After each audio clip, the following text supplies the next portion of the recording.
right, hello. Welcome to the stream. How's it going? Hope everybody's doing well. We're back. Well, I'm back today, just me. Doing some more Jingle Jam, fundraising, streaming, collection, game playing, fun times.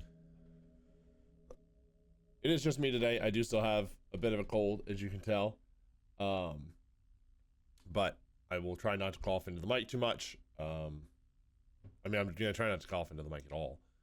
So if I mute in the middle of reading something, that's what the reasoning is. But to start this off, just like the last two streams, explain what's going on the next, week and a half. We are, and again, it's just me today, but me and a bunch of other streamers until December 14th are participating in the Jingle Jam fundraising campaigns. They have a bunch of different organizations that they're raising for. I think there's 8 or something close to that. I'm specifically raising for Calm, which you can see at the bottom of the screen, the campaign against living miserably, who specifically provide support and do what they can to help prevent suicide attempts. I do have some informational videos about that I actually got added to the stream today, so if I need to take a break at any point, I will throw those up to see if that works. But I will put some information in the chat as well.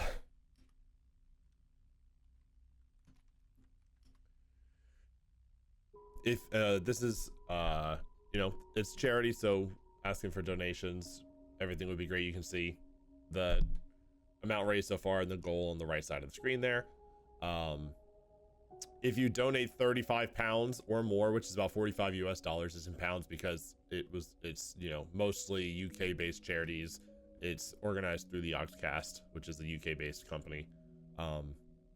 But if you donate at least 35 pounds, you get access to a collection of 18 Steam games. You will get the codes emailed to you. And yeah, it's a really good value for a really good cause. And you can donate more or less if you don't have the $35, but you still want to support. You don't have to donate to get the collection. You can donate less than that. Any amount helps. It's all very good causes. Like I said, I'm donating specifically for Calm, but there's a bunch of causes that other people are participating in. If you want to go check out the Yogscast's campaign in general to support one of the other ones, you can do that as well. All of the charities support the Jingle Jam game collection if you want to get that by donating to another charity. But with that, like I said, I will be playing today one of the games from the collection. That's what I'm going to be doing between now and next weekend. Today is Citizen Sleeper. It's a cool, sci-fi looking RPG. It says in the description that, actually, here, I'll just read the description now because it was very intriguing to me. Let me pull it up. Role-playing in the ruins of interplanetary capitalism, live the life of an escaped worker washed up on a lawless station at the edge of the interstellar society. Inspired by the flexibility and freedom of TTRPGs, explore the station, choose your friends, escape your past, and change your future. I am a very big fan of tabletop role-playing games. So, oh, hey, Ed, what's up, man? How you doing? Oh, I hit the mute button twice, actually, accidentally. Sorry for coughing into the mic. So yeah, this game sounded really cool. Most of the games in the collection are up my alley, and I'm excited to play them all, so I'm very excited to give this one a shot. I might have to move my camera around. I'm not sure where the HUD is at, but we'll figure that out when we get in there. Well, Ed, I will give you a chance to see it. Let's see. Citizen Sleeper 2 announced. Oh, that's good. That's cool. New game. No options. Picking an RPG that's probably going, unless there's voice acting, picking an RPG that's probably going to have a lot of text and reading. Probably not the best move when I have a cold and sore throat. But, I wanted to play this one. The other option, and what I will probably play on Thursday, is Frostpunk. Because that game looks real cool as well. All right, so I get to choose a class. There's Operator or Extractor. or the machinist? Mechanist? No, I guess mechanist would be with an E. A machinist. A machinist repairs and modifies automated systems used in industrial resource extraction. Sleepers assigned to machinist work are usually diligent, careful, and structured people. Perk, efficient extractor, chance to gain random scrap item on engineer actions. My engage score is down, my engineering skill score is up, and everything else is neutral. Yeah, I can make my camera a little bit smaller. I never know how big to make it, because some people have it take up like a quarter of their screen, which I always found to be too much, but for a while I think I had it too small. There's 3 options.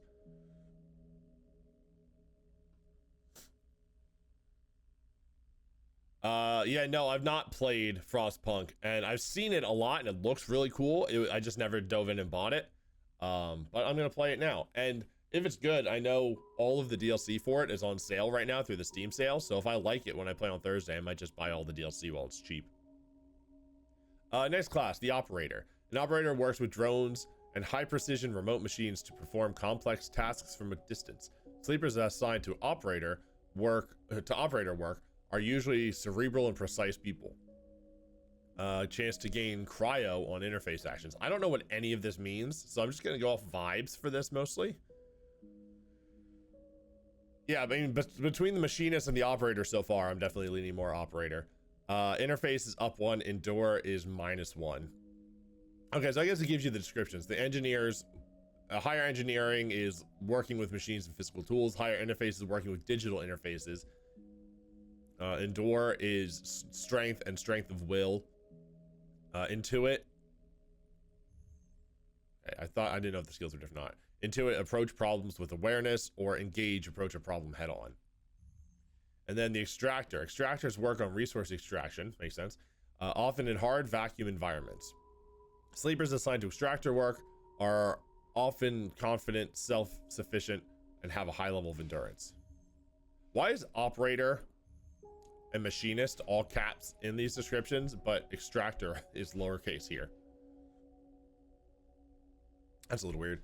Perk, photosynthetic skin. Sunbathe dice action allows energy recovery at home.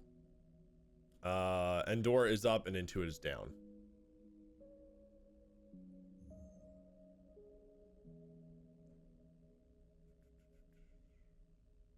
Yeah, I think I'm gonna go operator.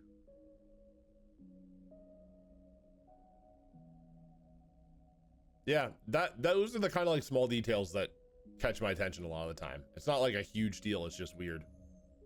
All right, we're going operator. Let's pray for voice acting in this game so I don't have to read everything out loud.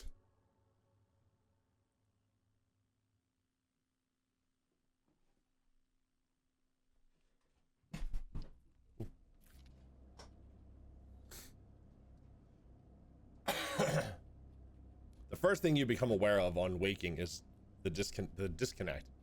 The delay between thinking and feeling, between wanting to act and acting. Minor, almost imperceptible, but always present. We got some input lag.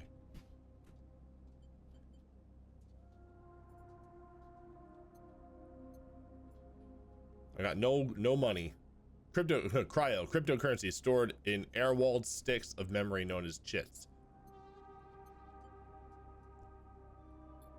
Yeah, I am broke. It's at its worst when waking, when yourself has spent many dark hours recalling what it felt like to be real, to be a person, to be in a body that was indisputably yours. We're gonna reminisce on our times as a real human person. A leap into a cold lake on a hot day, the sting of blood welling from a fresh wound, the friction of a fingertip. All of a sudden, the memories are closer than you thought, blurring as you approach, until you can't tell one from the other. I feel like my sore throat and like more hoarse voice makes for a better like narrator voice though. Bad for me, good for the stream. The cold slips in. behind and around you, and the sensations fade out of reach. Perhaps you should be thankful for the dulled nature of this new body. Given your current circumstances, the walls of the container feel immediately present. Cold, hard at your back and face, cramping your limbs. Ed, we can maybe do a Disco Elysium playthrough. I have one of our extra life goals was another co-op playthrough, and while that would be probably as a single player game, right? But we could do it together and run through it possibly. I own it, so I think I got it from the summer sale this summer. Yeah, we can do it like Mass Effect. One of us can play it. I mean, like I said, I have it too, so I wouldn't be against playing it. You resist the desire to stretch, knowing that the claustrophobia comes next, and retreat a little from your central nervous system. It isn't painful. Not like you used to know pain, at least. In emergency mode, pain is the message delivered with efficiency and ease, a reminder that harm is imminent. There is no insistent throb, no trembling nerves, just a warning delivered with the banal quality of a digital notification. Right now, there are thousands of them. Remember the others.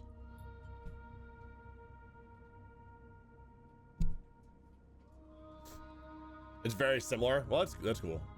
I'm excited for this game. It looks really cool, and I just love this type of game. So, you remember there were 10 of you. 10 that could no longer stand the indentured work, the routines, the slow decay. 10 whose belief in their promised future was slowly dismantled day by day, until they realized they had sold away everything that could and would ever matter. 10 that would escape, or at least die trying. Some were lost in the shaft, others never found the meeting point. Only a few made it to the containers, but the freighter, as far as you know, left them. Or as far as you know, left. That feels like enough to know that you might no longer be on that grim and heartless rock. Even if, in the airless hold of a freighter, you might freeze solid long before you reach any destination. Wait for the cold. That's all there is now. It has been a long time since you left. Surely weeks, maybe months. You are duly aware of damage to your legs, your right arm. You have been reserving energy as much as possible, but your body has still needed to shut down many of its systems to protect you. You have spent much of that time asleep, knowing that anything else would be impossible to endure. You feel the weight of that impossibility begin to gather. It is time to sleep again, to nudge this false body into inducing delta waves in your emulated mind, and once again recoil into a dream of when you were once a person. Whoops. Oh, okay. I skipped it, but it is. Time passes. The cold creeps further in. You feel something. Warmth. Not true warmth, but the indication of its pressure. Your joints release from their rigor.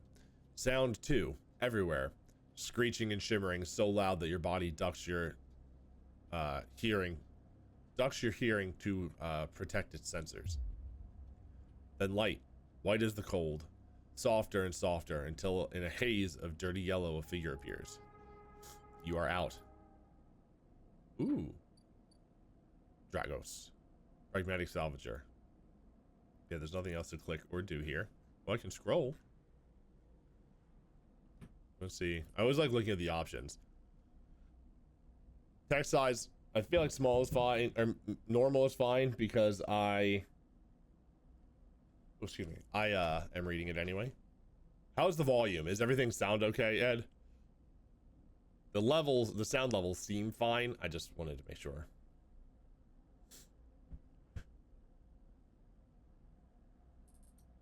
We'll put the scroll speed on fast. If the sound does get too loud, let me know and I'll change it. You had to turn the whole stream up. Well, I can turn my volume up a little bit. This will turn everything up. Hopefully, I don't know why that actually got turned down. Hopefully that sounds better. Let me know if that's better. If not, I can turn myself up a little bit.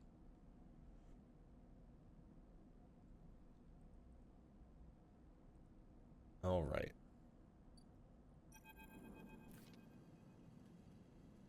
I'm not going to do voices right now just because I'm having a hard enough time doing my own voice. But if I come back and play this down the line, maybe I will introduce some. It has been a few hours since Dragos pulled you from the container. You sit huddled in a corner of his scrapyard, swaddled in the reflective folds of a mylar blanket. You are slowly coming back to consciousness, back to life, and you stare at the ornately carved element of an improvised heater. You are surrounded by angular, incoherent lumps of ships, some corroded beyond recognition, others still carrying glassy wounds along their edges where a plasma arc sliced them apart. As you trace their shapes with fogged eyes, you hear a voice. So, Sleeper, you all thawed yet? I'll talk. Almost. Never seen one of you come in like this. New frames must have better preservation in sub-zero vac. Seen more than a few of you frozen solid. The whole place are inside outer locks in my inside outer locks in my time. They weren't so lucky. Dragos comes into focus, shrouded in makeshift tech. His headset, with its glinting eyes, the mark of a drone operator. On his shoulder, one of his symbiotically linked drones perches, its irising eye locking you with an unflinching stare. Last living sleeper that came through this yard was a while ago. They didn't last long. You struggle to read his expression beneath the tech, but he seems lost in memory for a moment, or perhaps he's just figuring out what to do with you. What happened to them? He ignores your question. I won't ask what led you to do it, to sell yourself to a corporation, and I suppose you know you can't go back. Your old body, that's theirs now, and you were just software. Rogue emulation, illegally possessing corporate property. You're not alone. You remember biometrically signing those the forms. The cold floor on your feet as you padded to the sleeper cells. The promise of a life off-world. But as you do, you get the now familiar sensation that these aren't your memories. These are things you know, but not things you feel. You are no longer that person. You're an offshoot, a copy.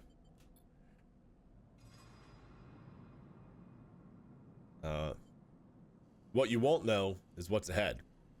At least the last one didn't. There's no easy way to put it. That body of yours is falling apart. It's the same for any sleeper who makes it out. Espen wants to protect their property, but if they can't keep hold of you, well, then no one can.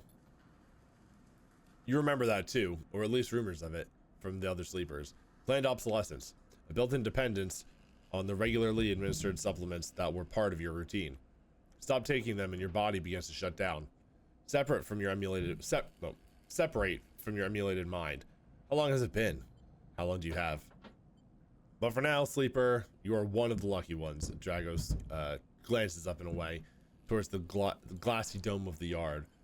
The eye is the best place you could be right now. The eye? The station. You'll see soon enough. Dragos impatiently shifts his weight. Look, I've got things to get on with, or to be getting on with. He trails off.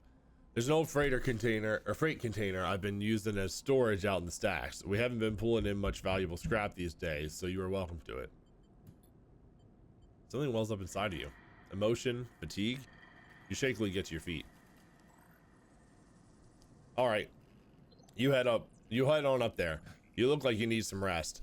And with that, Drago stalks back into the wrecks, his drones already converging on a rusting hulk.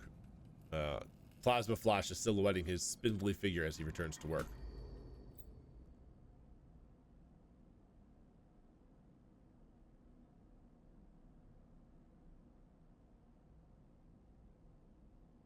Tutorial. Introduction. Welcome to Erlin's Eye. Life on the Eye runs in cycles, during which you can talk to characters, explore areas of the station, and perform actions. At the end of each cycle, you need to head to your current home to rest. Resting will move time forward on the station. Head to the empty container location to rest and end the cycle now. Okay. My home for now. Per cycle, energy, minus energy, and minus condition. All cycles need to end. Rest and prepare for the next one. Okie dokie.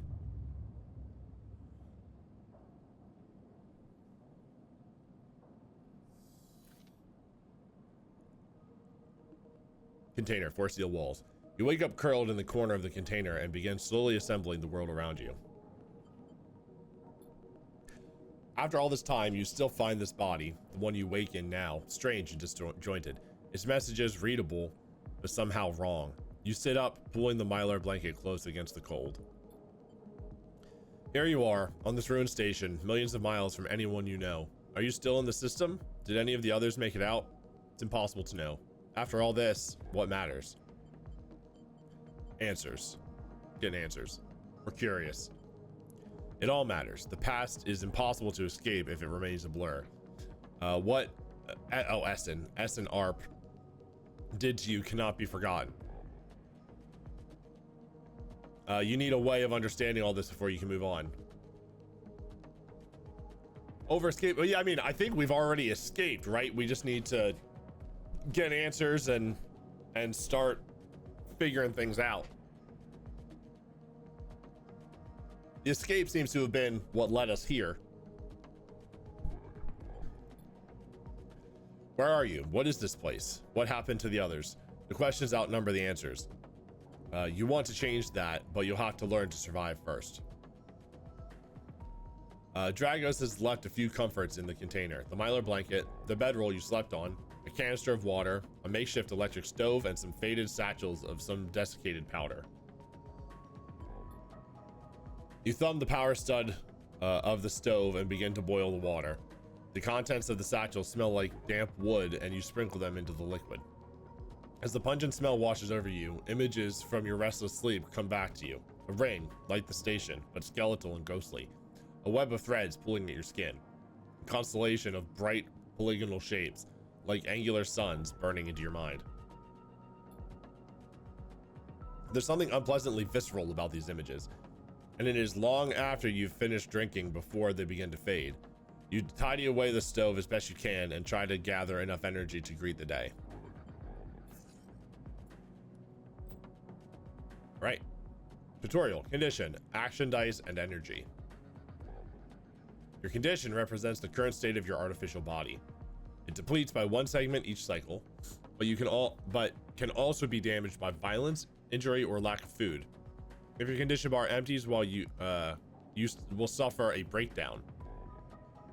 You'll have to figure out how to recover your condition.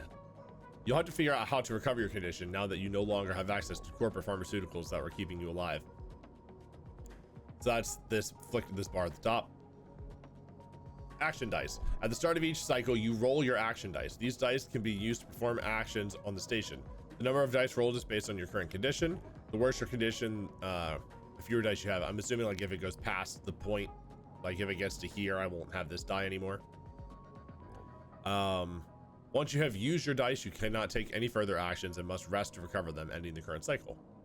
Energy. You also need to eat to survive. Oh, that's bullshit. I got put into a robot. I still have to eat. This is represented by your energy bar. You can refill your energy bar by eating, but first you'll have to find something somewhere to get food. Your energy depletes by 2 segments each cycle. If it becomes empty, you will be starving. When starving, energy loss becomes condition loss, and your condition will also deplete at a double rate per cycle. Okay. All right. Well, let's get going then. I guess there's nothing else to do in here. So I rolled a 5, a 3, a 2, and a 1. 5 seems good. Dragos is standing in the corridor when you close up the container. He's still wearing his headset, and in the harsh light of the corridor, you realize it's implanted. A drone sits on his shoulder, its cache of sensor eyes rapidly irising. How are you feeling? Not great. Yeah, I mean, I can pick up a die. I'm assuming this is like if I want to use it, I pick it up and put it somewhere.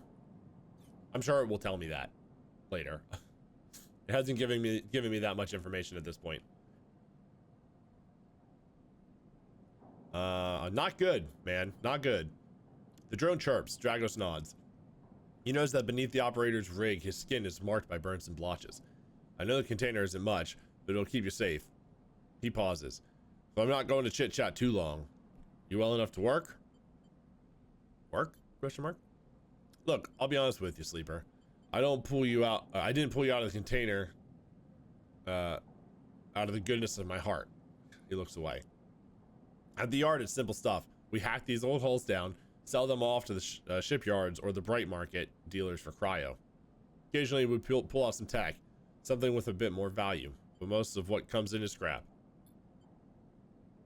It's hard to find good hands here, but I figure as a sleeper, you'll be used to the manual labor. And obviously, I'll slip you a few chits of commission based on what you turn up. Oh, okay. Sure. You don't have anything better to do right now. You already gave me a place to sleep. He shovels his feet nervously. Look, I wouldn't usually do this. In my opinion, you'd be best suited moving on as quick as you can. And as you can. And sleepers, well, he trails off. But things being the way they are for me at the yard, he pauses. I need the help. Why? Things are a little tight, that's all. I owe a little cryo to a client here or there. He pauses, thinking of something else to add. Look, just come down to the yard when you're feeling fresher. There's plenty to do. Will do. He nods distractedly and turns and walks away. The drone hopping along ahead of him. See you later, he calls back. Looks like it's time to get to work. Ooh, okay, I have new places to go. Ooh, 2 new places. Low end gate. What does the red mean? I don't know what that means. Oh god, look at my skills. Hey! What's up, man? Happy Jingle Jam. How you doing? How's your... is today... You're streaming today, right?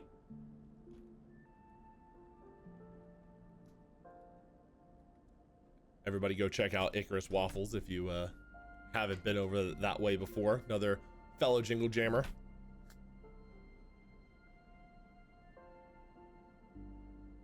Look at this skill tree. Fission extract. I don't know what any of this means yet. Yeah, you got one later tonight. Nice. By the way, I realized this the other day. I always call you Icarus when you're here or when I'm talking to people. But I noticed that other people that have been in your stream call you Waffles. Do you have a preference for which one you go by? I realized I never really asked. I just started calling you Icarus.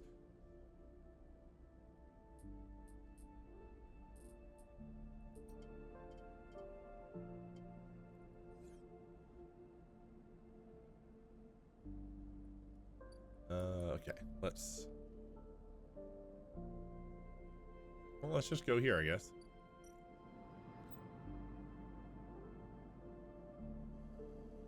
Either one works. All right, cool. Just wanted to make sure.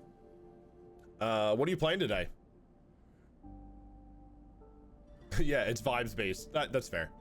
Actions are the primary way you interact with the world of Citizen Sleeper. To perform an action, click and drag your chosen action dice to the slot. Repeatable action, hull dissection. Even the rusty hull can hide valuable components and materials. Extracting them means cutting carefully and skillfully.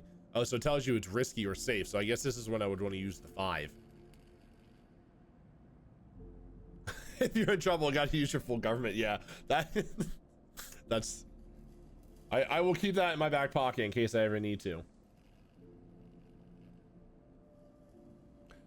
I saw that when I saw Frostpunk was on the collection list this year, I thought about you first because I know how much you love those like sim games. And then I went after I claimed the code and saw that you already have it. Oh, you're doing Ember tonight, dude. Ember is fun. We played that when it came with the collection. Was that last year? That game was good. That's the firefighting game, right? Oh, joining charity stream forces. That's a good idea. What are they? What charity stuff are they doing? Okay. Manual salvage. It's going to take some time to sort and cut your way through the towers of salvage, but you're no stranger to hard labor. Actions reward you with clock progress, energy condition, or items depending on their outcome. There are 3 types of outcome. Positive, the action goes better than expected. Neutral, the action succeeds. Or negative, the action fails. Action dice affect these outcomes as follows. 100% chance, 50-50. Okay, so 6 always succeeds. A 5 is 50-50. 25, 50, or 25, and then neutral or failure. Cool. I've actually never watched or I've seen like clips and stuff from Frostpunk, but I have no idea how the game runs, how you play it. So I'm probably going to be doing that on Thursday. Starlight. What is Starlight? I don't know what that is, I don't think.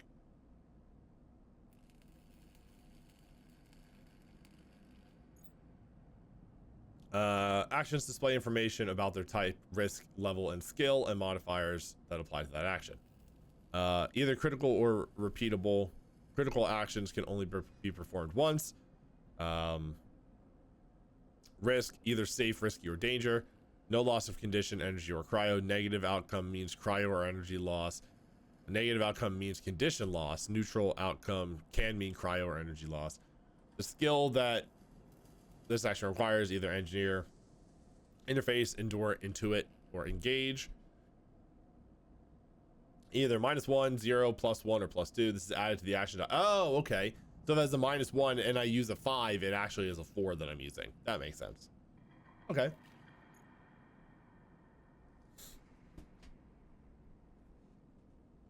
All right, so we got the whole dissection, which I already read. We have the repeatable action of the manual salvage.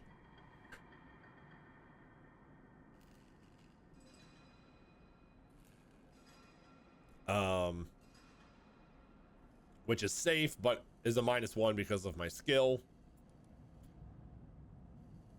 A debt called. So what's this mean? I don't know what this. Every salvager knows they're always just one lucky haul away from their next payday. Dragos is tied up in something ugly, and if he misses a payment or two, things could get nasty. Okay, so I think, I don't know. Let's throw. Ooh.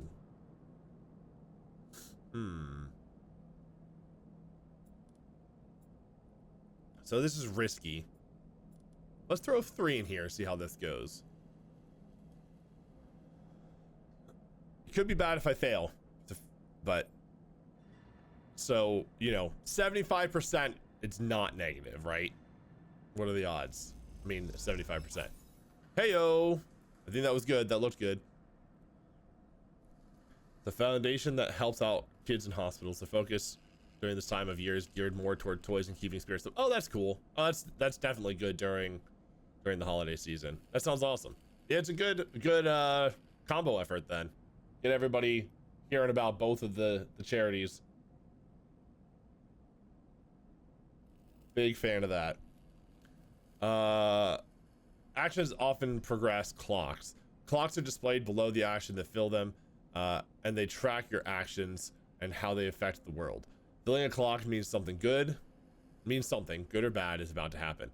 Some clocks, such as the one tracking Dragos's debt, are cycle clocks. Oh, that's what the red thing means. These clocks tick themselves once each cycle and can complete without player input. Any active cycle clocks will be displayed on the icon for that location. Okay. Got it.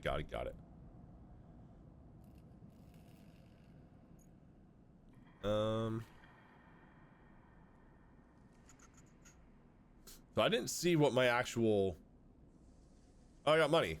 Okay, so I must have. It looked like it was yellow, which I think means it was a big success. I'm gonna go with that. Sure. We're gonna put a 2 in here. Ooh.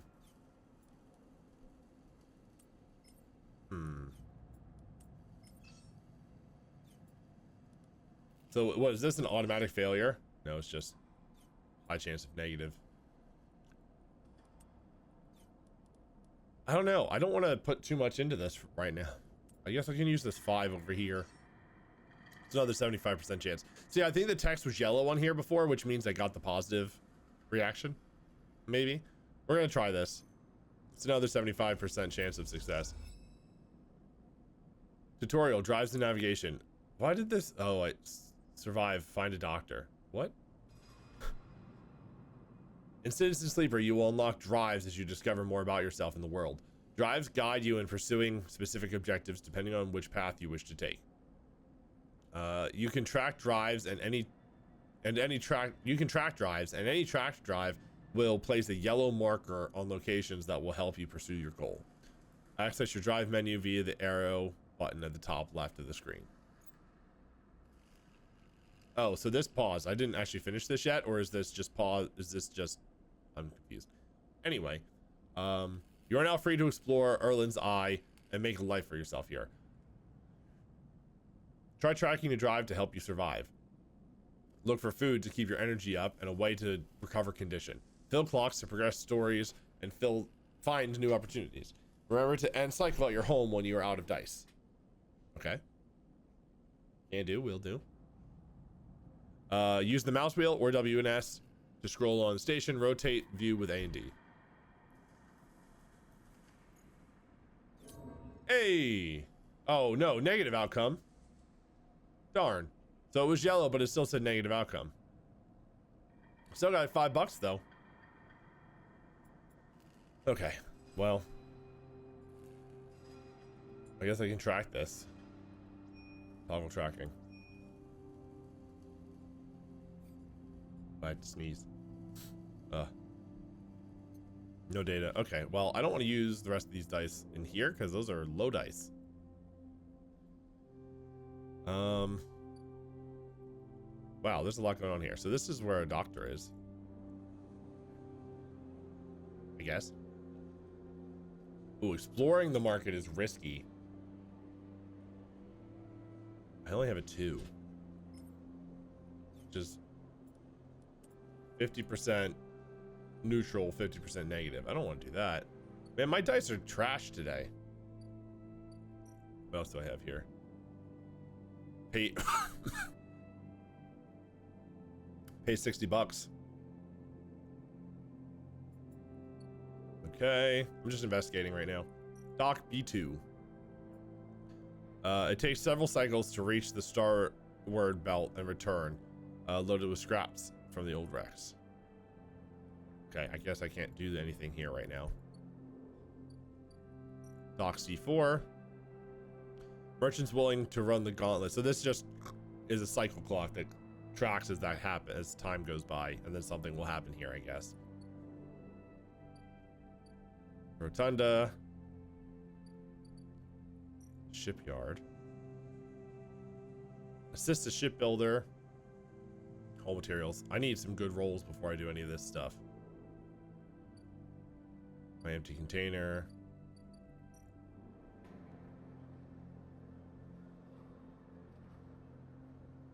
Steel dock plans. Oh wow, that could be dangerous, I guess. And explore the rotunda. The rotunda of the old dock is filled with passageways and concourses leading to all kinds of docking bays. Havenage security has plans. Stealing them would be the fastest way to get to know this place, and the most dangerous. I mean, I guess I gotta use a die for something, right? What is this? This is my energy. I need food. Let's do one of these. I mean, it's risky, right? But let's give it a shot. 50-50. Neutral outcome. Local knowledge. Cool. Okay, so I need to do this, succeed on this, one of these 3 times. Got it. So both of these will progress this if I pass them.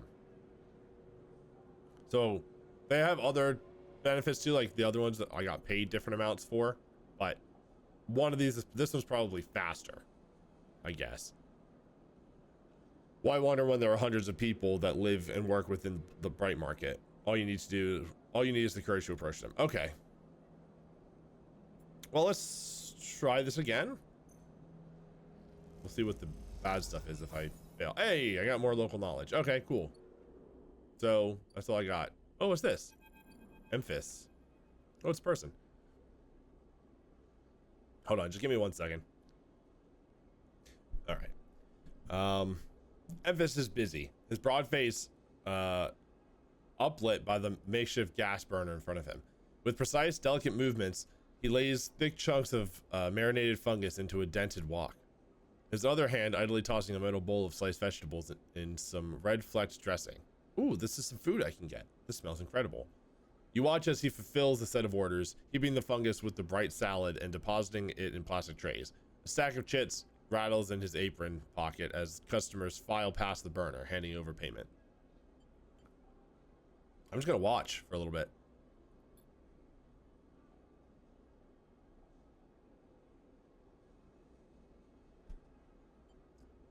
Despite the queue, Emphas doesn't rush. He dresses each portion individually, squeezing precise slugs of liquid from an assortment of bottles into a bowl of torn leaves and bright slices, before tossing them loosely together. Occasionally, a waiting customer might mutter something about efficiency, but Emphas remains steady in his process. After a while, the queue fades back into a crowd, and Emphas sets down his metal bowl and looks across the burner to see you watching him. I can feel your eyes burning a hole in my bowl. Free sample? Sure. I get a free sample? That's nice. He gestures neatly. Come over. The smell is almost unbearably strong as he cooks. The earthiness of the fungus laced with something so spicy the smoke makes your eyes water. The heat from the burner is like a bonfire and your skin hardens in its glare. I know you. You sleepers? I know you, you sleepers. Emphas says while he cooks, his voice deep but clear. A hard life, a lot of stories. He glances up from beneath his cap with piercing eyes. I know. Tell him a story. You begin to tell him about your journey to the eye, and he nods as he cooks, his eyes never leaving his work. You tell him of the confusion, the pain, but also the sense of possibility and its sudden arrival. You tell him of the cold and dark of the container and the endless cycles spent within it. Now it seems, you tell him, like some dream that you once had but can never forget. You tell him that the eye excites you and scares you, and you are unsure where to walk, where to look, what to do. Eventually, you tail off, running out of words. He places a plastic tray of steaming fungus in your hand. Next time we can talk some more. He smiles, but next time you pay. He slams a heavy hand against the button on the burner's side and shuts off. The roar of the flame and its impressive heat fades. Next time then, sleeper. He waves you away and begins to oil the walk. Before you turn back to the alley, you notice the geometric patterns of circular scars around his forearms, each surrounded with a constellation of glinting pin marks. You walk away, and as you do, you take a bite of the rich, spicy, delicately sweet fungus. Your taste sensors light up like a fusion reactor. You'll be back. Good soup. Ooh, Sabine. Okay, so I'm assuming, was it doing this got me these locations? So I succeeded twice. I got the food and this doctor. Next comes the call from the enforcer at the door. You shuffle down the flickering hallway towards the open apartment door. You keep your head down and your shoulders high in the queue, trying not to bring attention to yourself. You were thankful for the tip-off that a doctor was operating out of this place, but now that you are here, you aren't so sure. The gang enforcer on the door, the flickering light strips, the decaying hab block, they have all made the long queue a test of your nerve. But your options are few, and without a supply of stabilizer, your body will... You suppress a shiver and shuffle forward to the front of the queue. You try to find something to distract yourself. Let's look at the enforcer. Kind of size him up a little bit. The enforcer is looking down the corridor, and you dare to glance at him. His purpose is unmistakable. He's there to intimidate, to threaten, and if necessary, carry out those threats. His broad shoulders are framed with a metal exoskeleton. A couple of mirror-like implants sit below his eyes like mercury teardrops. Subsidiary sense input or aesthetic markers, you aren't sure.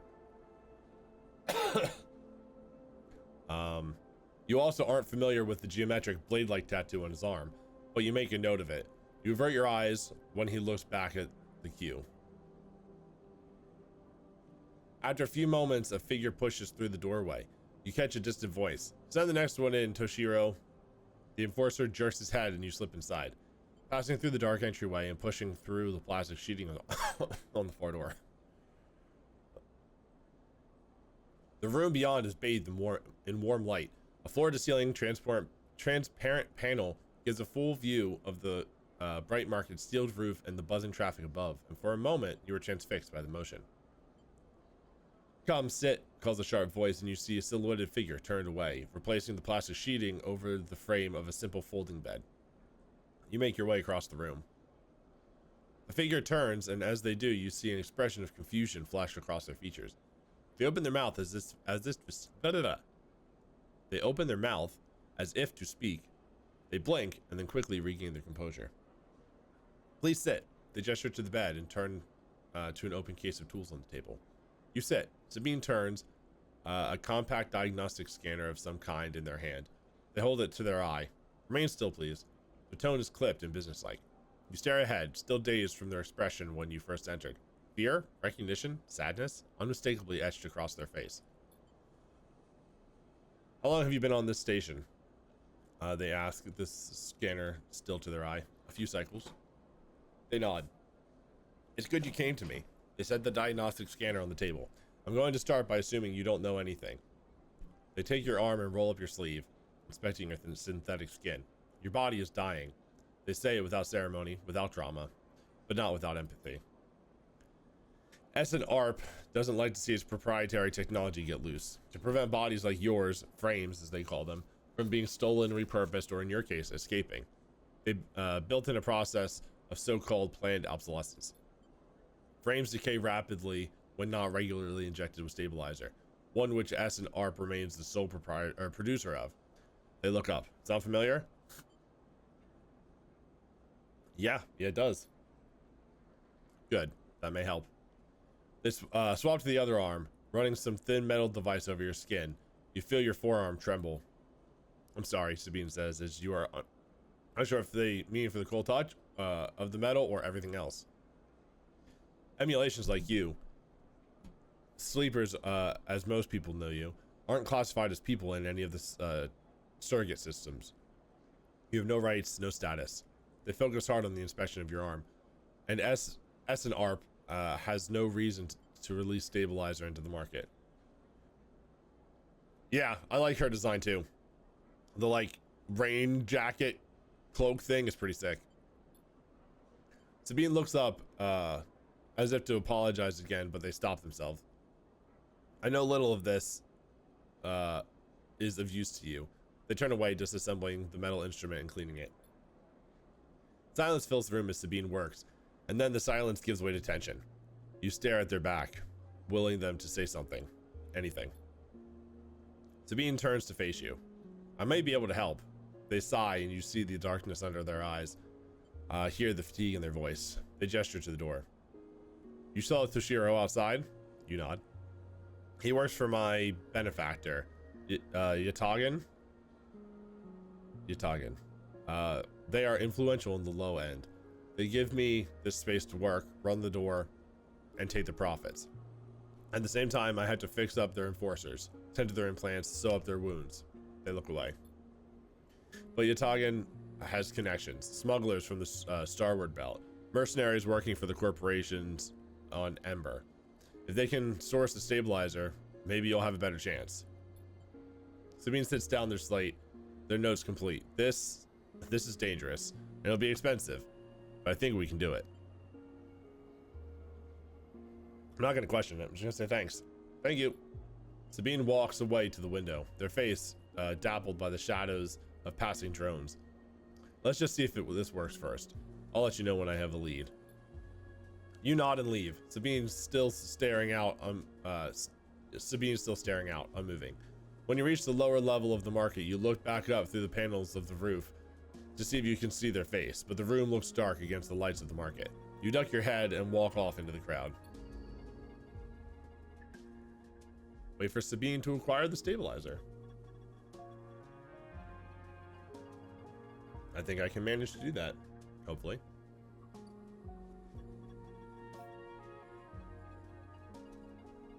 Get to know Emphis. Okay. Do I need to rest? I don't think there's anything else I can really do. Can I go back here? No. Oh, so this is just waiting 3 cycles. And then I can come back. I doubt I can go back to Emphis.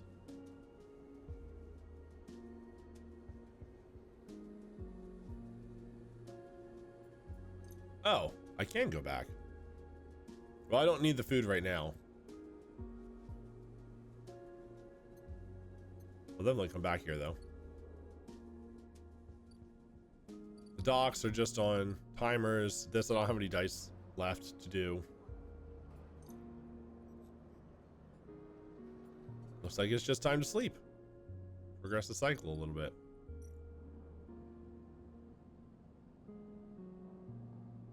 All right, end the cycle.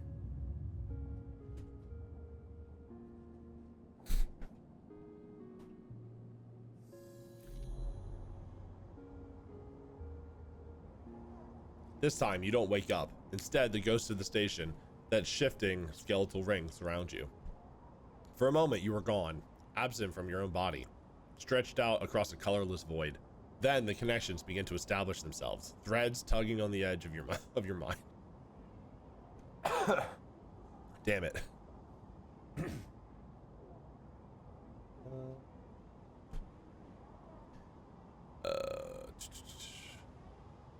These threads become vectors of exchange and then extensions as you feel your thoughts slipping away down them, dissolving into the millions of distributed nodes they connect to. You see the station.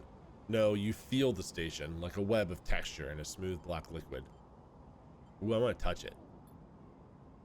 You find a point in the station and you connect to it, pulse through it, follow loops and paths under and around it. You touch more points than you have fingers, and then you try, in a moment of impulsiveness, to connect them. The flow passes through you so rapidly that you feel yourself being carried with it, splitting and separating, eddying and gathering. As you do, things occur to you, things that you can't possibly know. You reach out, try to grasp them, try to touch them, too. You notice a tugging feeling, pulling at you, insistently, as if it were a small child. Somehow it is pulling in two directions at once. You look down. All of a sudden, everything shuts off. You come back trembling into this unfamiliar body, both yours and not yours all at once. You find yourself standing in the container, eyes now open to the dark steel walls. You feel a change within you, shift. You close your eyes for a second, and you feel it waiting there.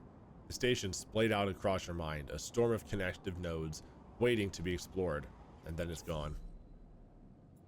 Wait, why do I only have 2 dice today? Oh, because of my condition. Well, that's not good. I do have a 6 though. That's pretty awesome.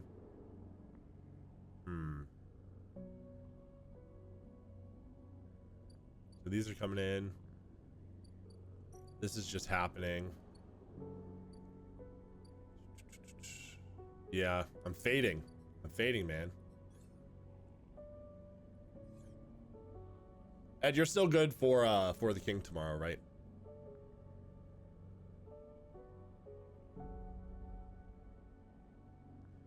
Caputi's not able to play anymore, so it's gonna be me, you, Alex, and Evan.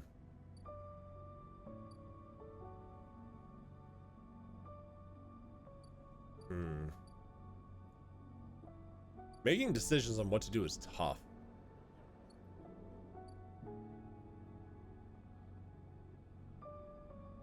Oh, okay, that's cool. Yeah, I think we're planning on starting, what did I say, at 7:30, I think. All of the stream days when I'm streaming by myself, I plan to start at 6:30, but the days when I'm playing with other people, I planned for 7:30 just because I know it's easier to be a little later for other people. And the time doesn't really make too much of a difference for me. Okay. So this is an automatic success. 100% positive success if I do that. Can I put more than one at a time? No. So this is 50% positive, 50% neutral. This is 50% neutral, 50% negative. I feel like I want to do this one, right? This is the risky one. Yeah, there's a lot of decisions per cycle. I feel like that's kind of the point though, so you have to pick which ones are important to you. I feel like I gotta do this one though.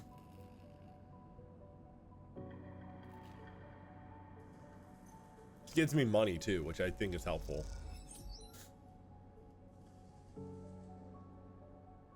Well, I don't know what the, oh, I got 2. Oh, cool. So I got positive success, so I got +2 to this.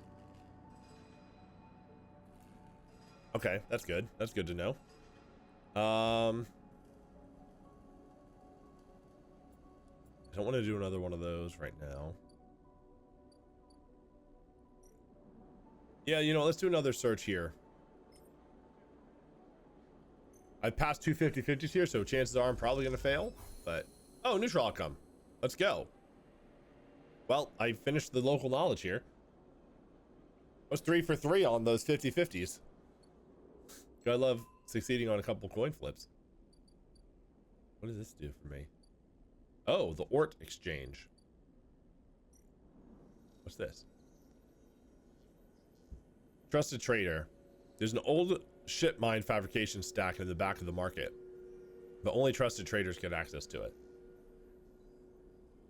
The Ort exchange is always hungry for new hardware to buy up, break down, and sell off. Okay, so if I have scrap or whatever, I can sell it here. The flow of chits and components in the exchange is complex, but a sharp eye and some tight trades can net you a good margin. What's risky? 50% chance. I don't really need the food right now, I don't think. I might wait until tomorrow to do the food. Let's try to explore. It's a 50/50 chance, but I want to explore. Neutral. Let's go. Oh, I got this side. Oh, so this is succeeding. So if I fail 3 times, I get bad stuff. If I succeed 3 times, I get good stuff. And that's probably a mix between both of these. Getting to know the Rotunda doesn't just mean new places to visit. It means keeping your eye on new arrivals too. Haven Age run the Rotunda, and their security watches the docks, better to avoid attracting attention. So did I unlock something here? Oh yeah, so when I succeed there, just like in the other place, I unlock a new location. You're unsure if your frame can metabolize alcohol, but this fungal drink fermented along the greenway seems like a good test. Get a drink. Buy rations. Tala keeps some expired Solheim rations behind the bar with those weary spacers who ask why the Overlook doesn't serve food. The Overlook isn't exactly a restaurant, meaning the only way you'll gain trust around here is with a stiff drink. You know, yeah, let's buy a drink. Sure. $6. Mossy tones of aniseed sharpness fills your mouth. It isn't totally unpleasant. At least you can taste it. All right. I think I need the stabilizers before I can heal myself, right? That's why this is fading, I'm assuming. Well, I don't have any dice left. I don't need the food right. Oh, the drink actually got me back up a little bit. All right, we end another day. I feel like I should be doing more, but I don't know what else I could be doing. Again, the skeletal ring of the station fills your mind. It sparkles with glittering lights like stars reflected in a winter lake. It is clearer, crisper than before. The threads still pull, but you remain in place, flickering in the flow. Between the threads, you see bright shapes, caches of shimmering light beneath transparent crystal forms. You follow the path of a thread along the ring. Through those forms, then leap off into the void. You begin to understand. These are nodes and connections, a map of information, of communication. There are so many layers, so many loops that it seems almost impossible to parse. But you begin to try. Focus on the threads. There are more threads than you can count. You choose one that passes nearby and approach it. As you inspect it, you understand why you instinctively chose the word thread when you first saw them. They are not single lines, but rough, fizzy things woven from data strings of all kinds. The threads and nodes, passages and puzzle boxes. One leads to another. There's so much here, so many answers, so many questions. All you need to do is follow the paths and open the boxes. You look out across the ghost landscape of exchange and see an opportunity. But then, that insistent tugging again. pulling at you. You look down again and see two lines, two threads pulling in different directions, as if they were tied around you. I mean, lucky number two. Gotta go for the second one. The second thread leads in, pulling deep into the station.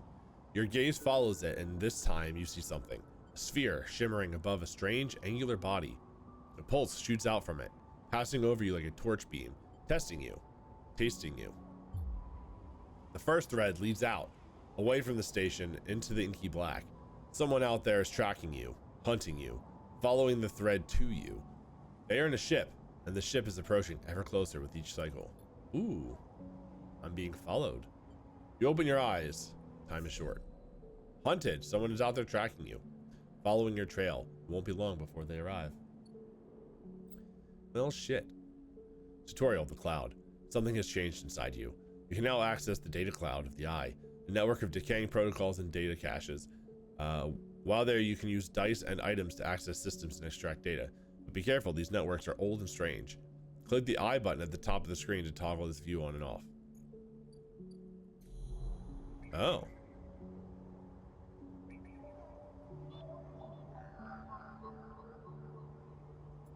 This thing I can use dice for this? No. I need a Havenage cipher. Oh, so I need a 2 for this. That could actually be really helpful if I have like shit dice that I need for specific things, so I don't risk failing. Data actions allow you to extract from the networks of the eye. They work like dice actions, but in order to unlock them, you must match your dice to the one displayed on the right of the action. If you have a +1 or +2 modifier in the interface skill, you will be given more possible dice to match. You can use any dice that matches the dice displayed. Oh, so I can use a 2 or a 3 because I have a +1 interface. Once unlocked, the data can be extracted. Okay.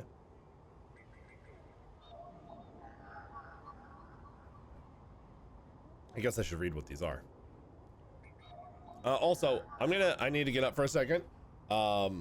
Ed, you're gonna have to just let me know. I set up some videos to play about the charity. I want to test that out while I get up. Just as a reminder to everybody, if you're watching, this stream is to support the Jingle Jam, specifically Raising for Calm, the campaign against living miserably. If you donate to the campaign, it's really appreciated. And if you donate £35 or more, you get access to the Jingle Jam game collection, which is a bunch of Steam games, 18 games, including this one and a bunch of other ones that you will get just for helping with the donation. And while I get up, I am going to play some videos that give information about the charity. I haven't tried this yet. I set it up like 2 hours ago, so hopefully it works. And I will be right back. Ed, please let me know if anything goes wrong while I'm gone, and then I will troubleshoot that later. Now we're back, and I can get back to the game, though. Okay, so node key 01 is 02, interface +1. The data here is part of a cache, tucked away during the collapse. Who hid this and for what purpose? We got the Havenage agent. A Havenage member is broadcasting on open network from here, leaving them open to a data extraction. A lone connection that feeds into this isolated node. Its last access time sample was 1,000 cycles ago. I need a 1 or a 3, which conveniently I have both of today. Let's go ahead and use a 2 or 3. A Havenage member is broadcasting on the open network from here, leaving them open to a data extraction. Oh, it sent me backwards. I think. Oh no, maybe not. The gate conceals the network of systems. Oh, this requires a cipher, which I'm assuming I get from like hacking into these other nodes, potentially. This node is orbited by the remains of a corporate countermeasure broken long ago by hackers.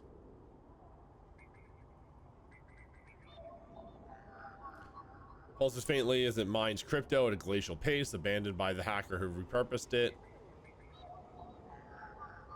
Yatagan Agent, some gang enforcers implants are chirping out comm signals. Time to see what they're talking about. I'm guessing this is the agent that is at the doctor based on the location on the map here.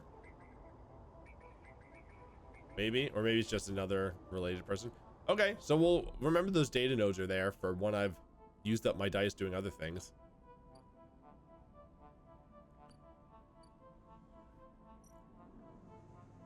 I do have to remember I am still being chased.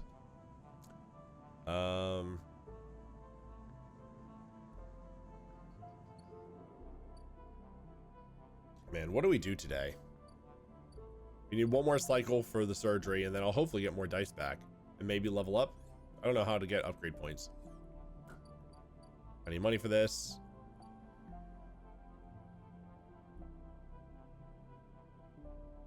I need scrap or luck for the exchange. These are passing by.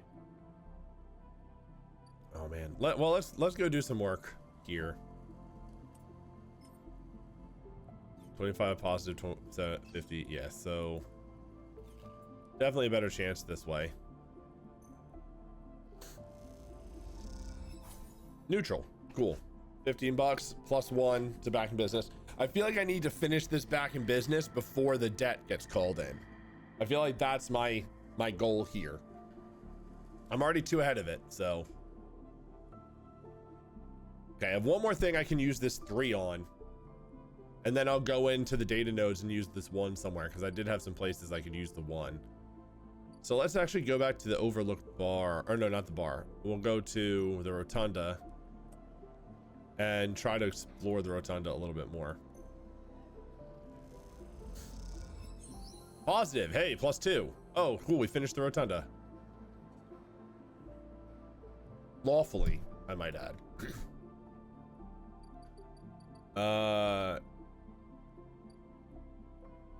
Ankita, a stranded mercenary, and then the sealed dock. Hey, you want to earn a chit? Ankita stands beside a huge pile of tied together hull plates. She stretches out her back, her shoulders bulging beneath her flight suit. Sure.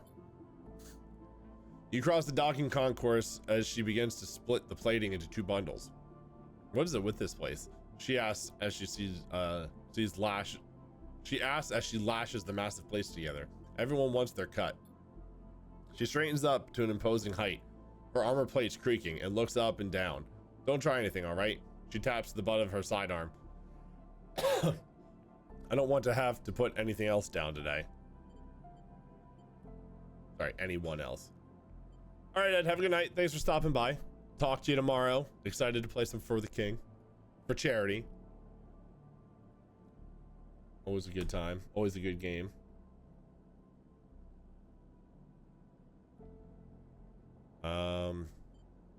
Wouldn't think of it. Good, she pauses. Look, I'm not usually, let's just say my temper's been a little short lately. Ankita hoists 1 bundle of plating onto her shoulder. Come on then, enough chat. You've got to earn that shit. Chit chat. It's chit chat. You struggle to shoulder the plates, but you do eventually. Ankita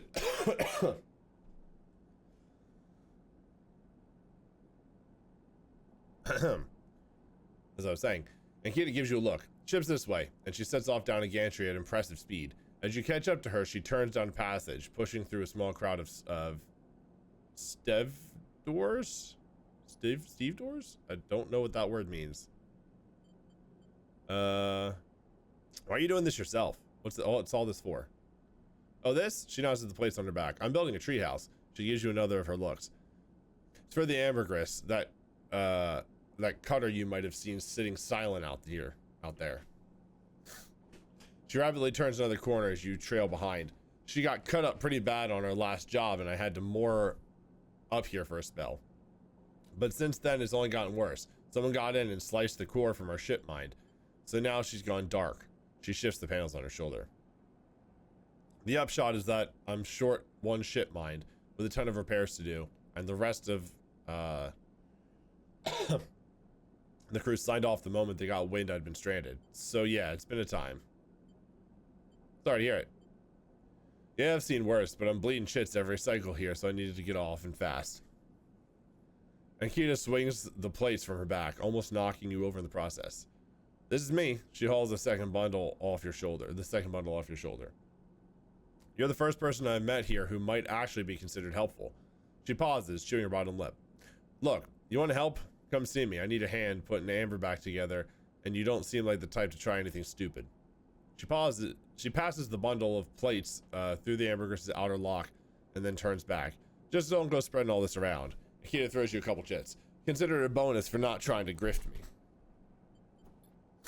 She gives you a party nod and ducks through the doorway. All right, get out of here. She calls back and locks, and the lock slams shut. Cool. That was a good, decent amount of money.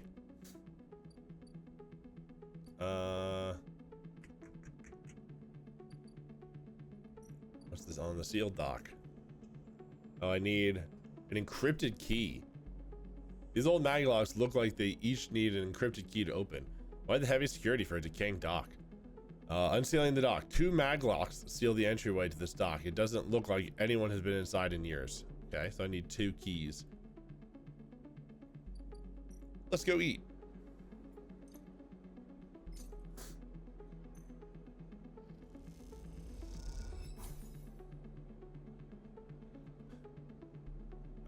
Your mouth stings as your sensorium sends warning signals over and over. This is the good stuff. All right, so I have a 1 left. Chances are I'm not going to be able to succeed on any of this stuff, but I can unlock some of this stuff. I'm going to work from the back forward. As soon as I find a place I can put a 1, I will.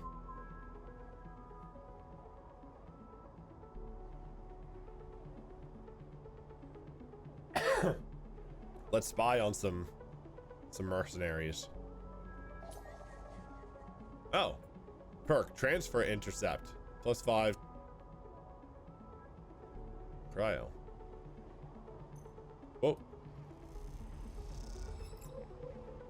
Neutral outcome. We got data. Oh, cool. So I have data I can use. A data cache skinned from your tag and hardware. Neat. That's like, I guess I can use this as maybe blackmail or just information at some point. Okay. Cool.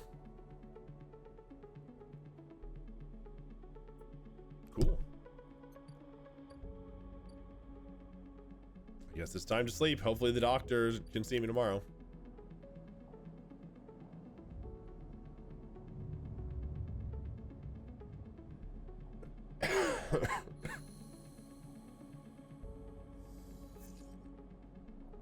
Ooh, 2 4s and a 6. I didn't have any dreams or anything last night. As you close up, a voice echoes down the corridor toward you. Sleeper, wait up. Turn. Hey, who's this? Fang? Is that an F? Oh, yeah. Fang is coming down the... I was reading it over here. Fang is coming down the corridor towards you. A wonky grin on his broad face. Hey, glad I got you.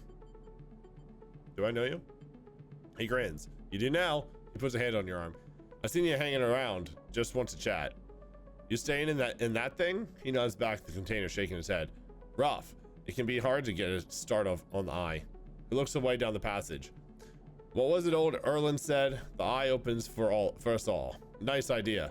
But, well, not always very practical. He glances back at you. We do our best, but it isn't easy. Erlen? You pass together into the main walkway. No one has told you about Erlen? He's the founder of this place. That's why it bears his name. Havenage should organize some seminars. He laughs. Not really my department, though. I'm with systems. Systems? Everything that I runs on. He runs a hand along the passage wall. This place is ruined, but systems keeps it spinning somehow. At least we try to. He stopped you in the quiet passage. Look, that's not what I'm here to discuss. I saw you around, and well, I know a little about you sleepers. I have a little proposition for you. He glances around. This is not the place for it. I have an office just across the way. Give me a cycle or two to prepare, then, when you are settled, stop by. He lowers his voice and gives you a dark look. In truth, I need you.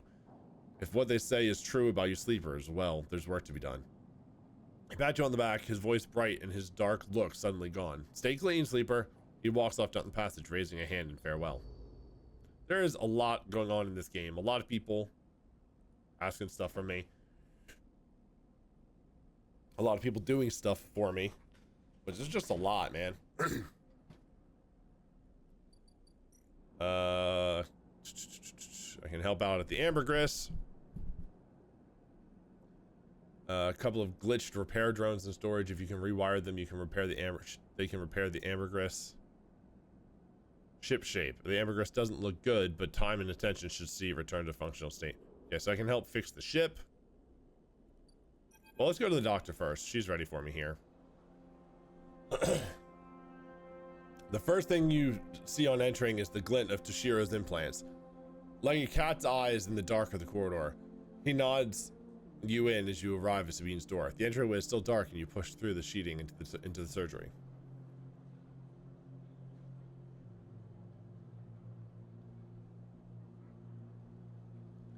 I have it. Sabine stands with the case open in front of them. A set of vials lined up inside, separated by foam inserts. They pick one up, rotating it in the warm light. I have no idea how Yutagan. They trail off. We should treat this with caution. It looks authentic, but I have no idea if it's really what it appears to be. On the test case? That seems to be the case. Unfortunately, I'm not sure we have another choice. The gesture fused in the bed. I mean, I'm decaying faster and faster. I mean, as the days go by, I'm decaying more and more, so I don't really have much of an option. Stabilizer works under a similar principle to an immunosuppressant and a transplant operation. And that stops your body from rejecting the unfamiliar parts of itself. Part of itself, singular. In the case of your frame, the unfamiliar part is each of your biosynthetic organ groups, which over time are identified by your body as foreign material and therefore must be eliminated. Sabine holds up a vial of the would-be stabilizer. However, unlike an immunosuppressant, the stabilizer doesn't do this by limiting your entire immune system. Instead, it re-encodes your biosynthetic organs with the new protein chains which act as passcodes within your immune system. Stabilizer refreshes those passcodes, keeping your frame from rejecting all of its own organs.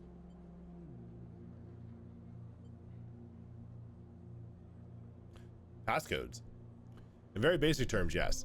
They sigh. Look, what matters here is the stabilizer should be able to encode any organic or biosynthetic matter to be accepted by your immune system.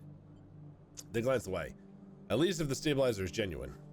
The only way to know for sure is to inject the vial.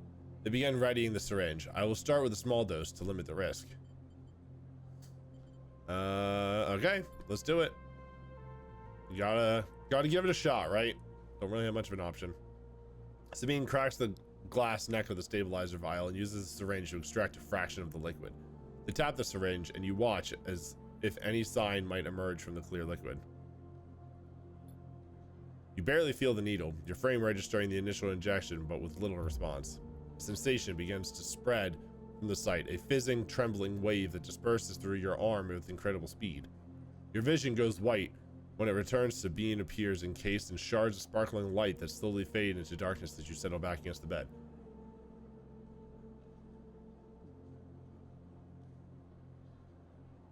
Let's hope this means that my condition goes back up so I can start rolling more than 3 dice. Because this has been very limiting. You swim in darkness, muffled noises like an argument heard from underwater, prickling waves of cold.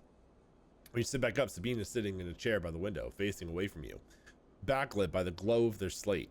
Awake? Yes, I am. The stabilizer's genuine. They sit down beside the bed. I don't know how Yutagan acquired a case of this stuff, but they did. Sabine looks troubled, distracted. You should rest some more, but you're going to have to do that somewhere else.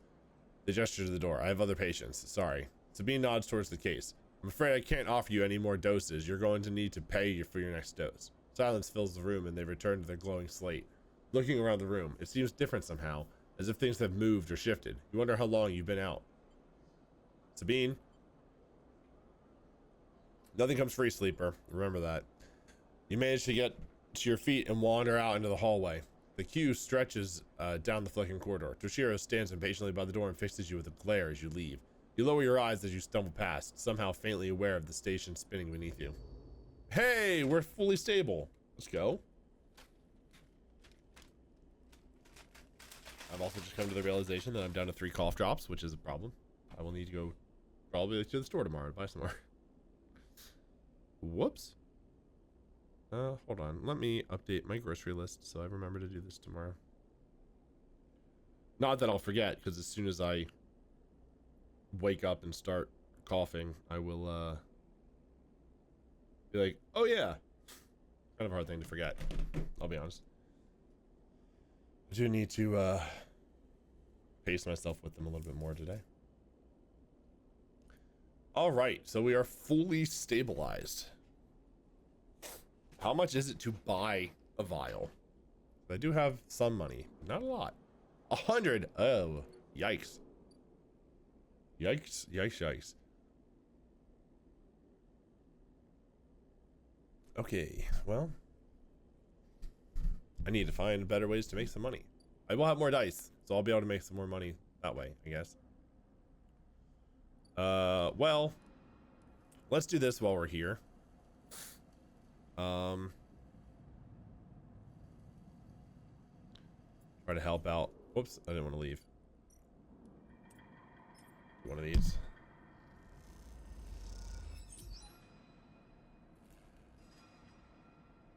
Hell yeah, positive income or positive outcome with 15 credits and 2 pluses on here, which means we're almost finished with that, hopefully.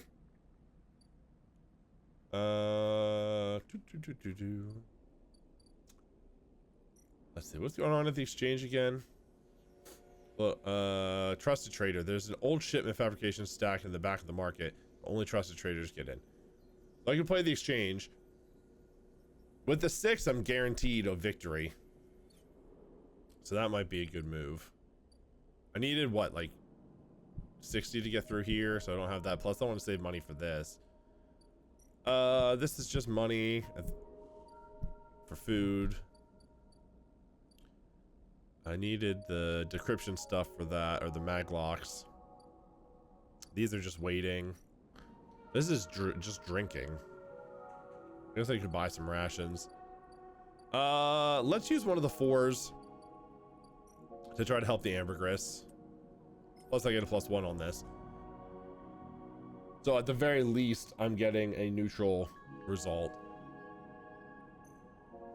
This is a dangerous one, but I have a +1 interfacing. Positive outcome, nice. Oh wow, +1 ship shape per cycle. Woo. So this one is just gonna, how long does that stay? It looks like it's just gonna keep go. Oh right, because I rewired a drone, so I guess the drone is just gonna keep working. So if I leave this alone, it'll eventually fill up on its own, or I can do this and help otherwise. That's neat. Okay, cool. Well, that's good. And then yeah, we'll go to the exchange with the other 6. I'm not going to do any of the cyber stuff this time because I actually have good rolls that I don't need to use elsewhere. And tomorrow I'll get 5 dice.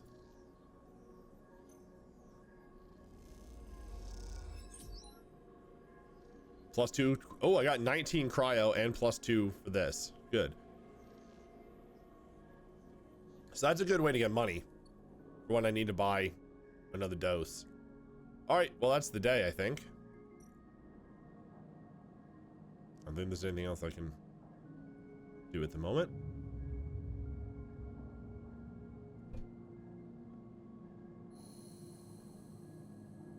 Okay, so I think we need to start. Oh, wow. 2 5s and a 6. Woohoo! Big spending. All right, we need. Oh, what's this? Scrap freighter. We need to go get some food.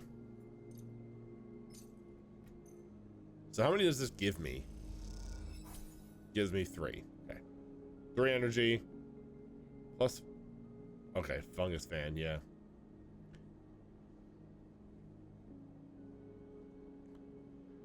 Okay, 2 more of those and we'll be buddies.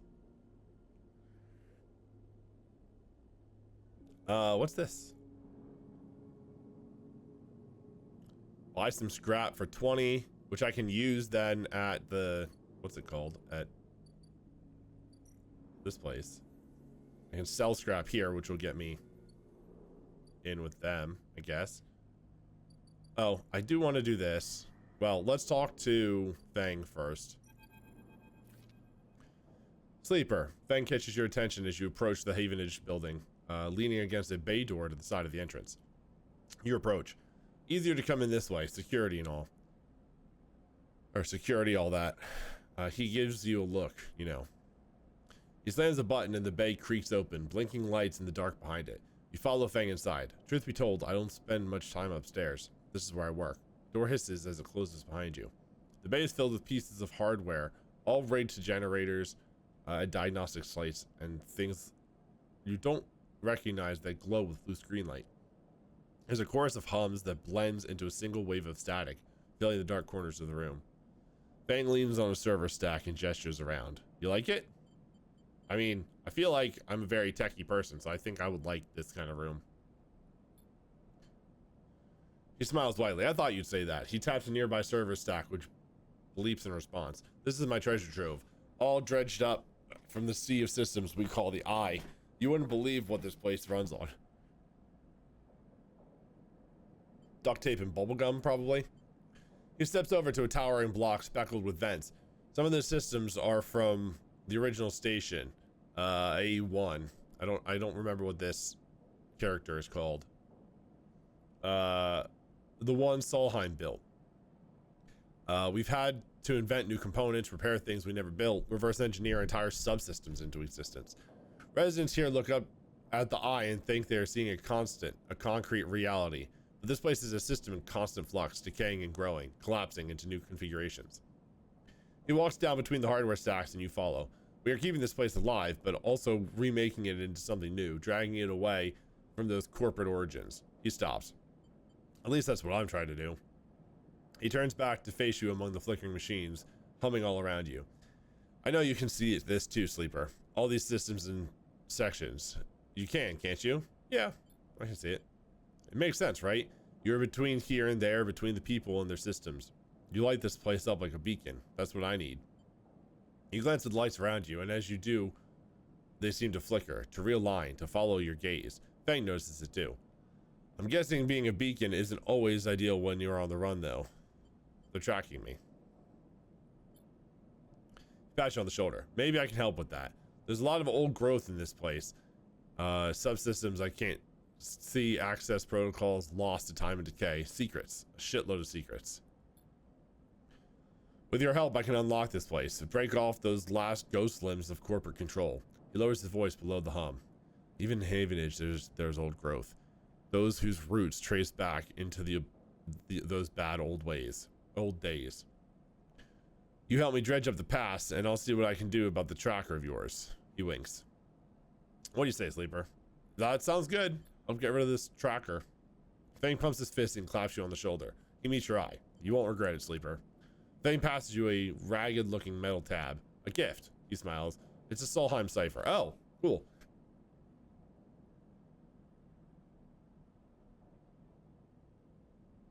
I think I needed one of those ciphers, actually. I dug it up from the depths of the station. Slot that into an old network gate and you'll be able to pull all kinds of secrets from the nodes inside.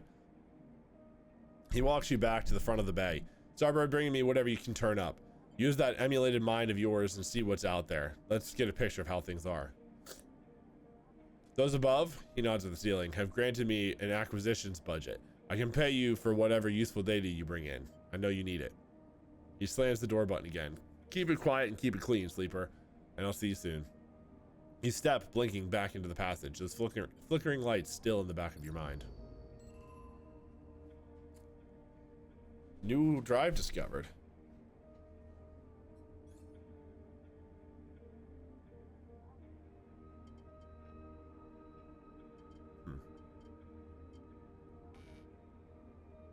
I'm just looking at this because I still have no idea when I'm going to actually be able to do any of that. Okay. So I have that Solheim cipher now. Where did I need that? Havenage cipher.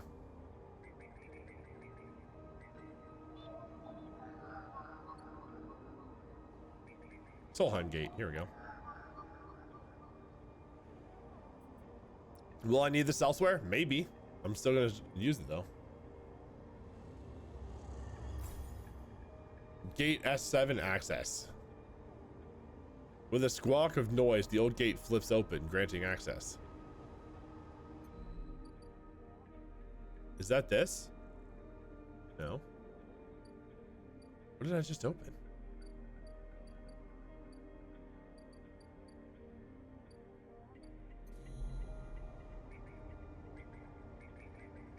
Oh, all of these?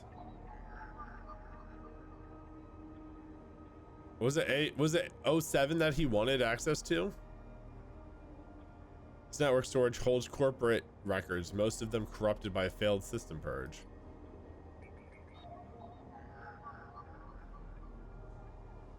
A Solheim daemon attempts to protect this node, speaking of protected protocols like Mantra. This node is leaking corrupted contractor lists from early days of the system's Palladium rush. So I think I'm going to use the 1 and the 3 here, and then use the 5s and the 6 outside of the digital.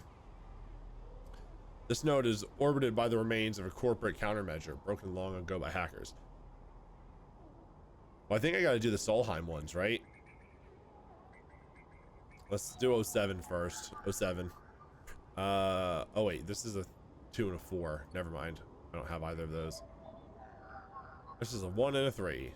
And then this one is a 3 and something. Okay, so the 3 will go here.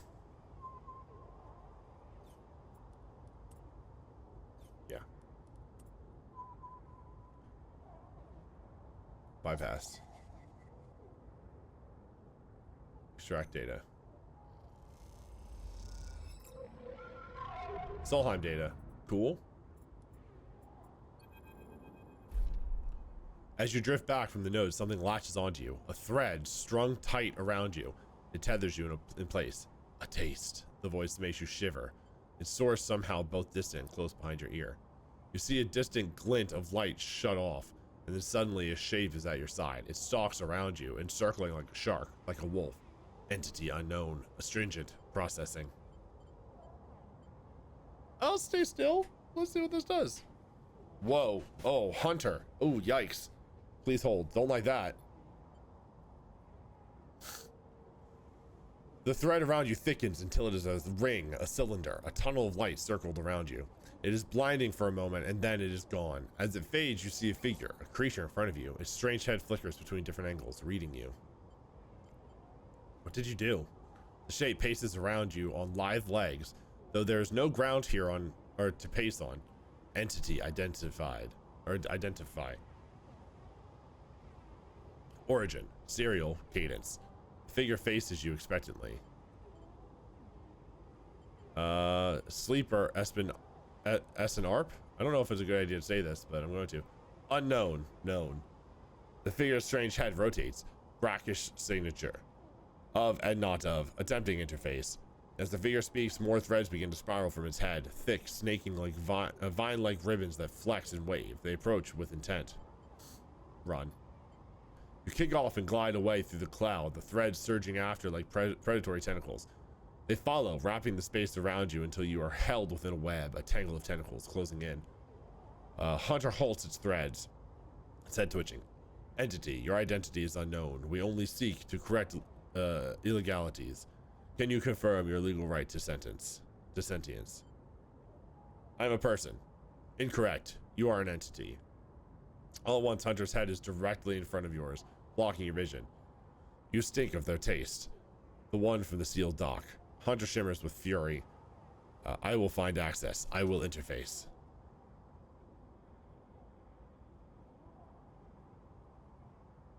Ooh, the sealed dock. That's the one place I found, right? I don't understand. An entity hides in the rotunda. You are its puppet. Hunter extends a razor-edged thread. I will not be diverted from my task. It glows with murderous intent. Strike. You lash out with all your force. Not a physical strike, but a spike of interference. Leaping out like the tip of a spear. Hunter stumbles, shifts, separates. Wake up. You open your eyes, blinking back into the station light, shaking with fear. Well, that was a little bit intense. Not sure how I feel about that.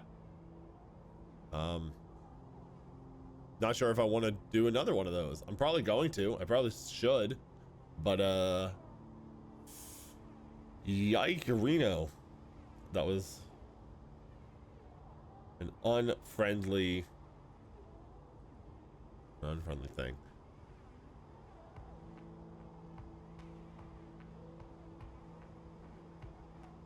God, this cough is so annoying.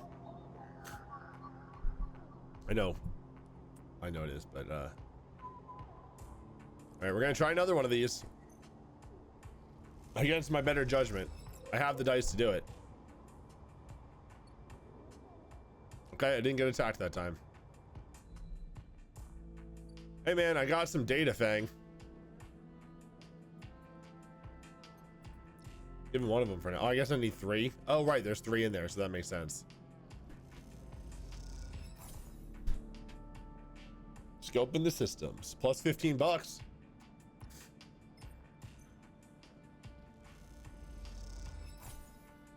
All right. Well, I have this data too if I ever need it, so that's probably gonna be helpful. $95.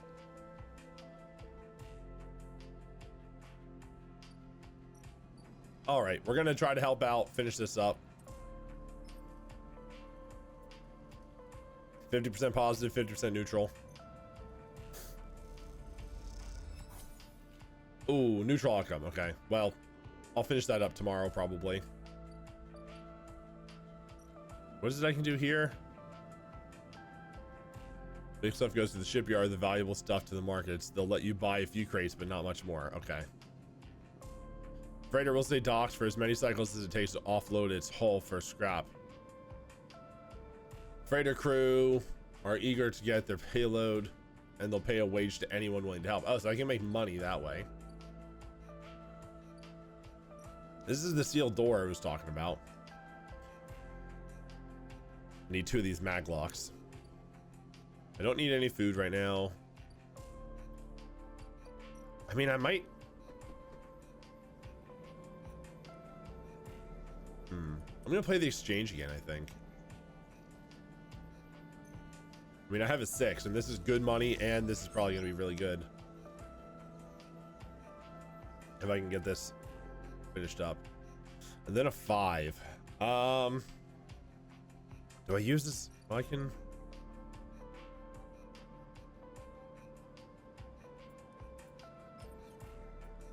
Help her one more time here? Yeah. Will help.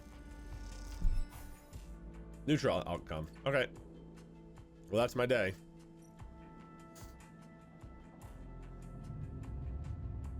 I gotta help Fang before my timer for the tracking for being hunted goes down, because he can allegedly help stop that. Ooh, okay. 2 1s, a 4, a 5, and a 6. What do I need for this other soul prime node? A 4. I can use that 4 for this. I feel like the 4 is better used out here though. Saving, like, waiting until I have a 2. I mean, both of these ones I'll probably use here if I can find 1 spots. But the 4s I gotta use on these things. I mean, preferably let's try this. Hey, there we go. Finished it. Okay, so that's done now. Back in business. Every salvager knows they are always just one lucky haul away from their next payday. Well. Oh, I can talk to him now. You arrive into a buzz of activity at the yard.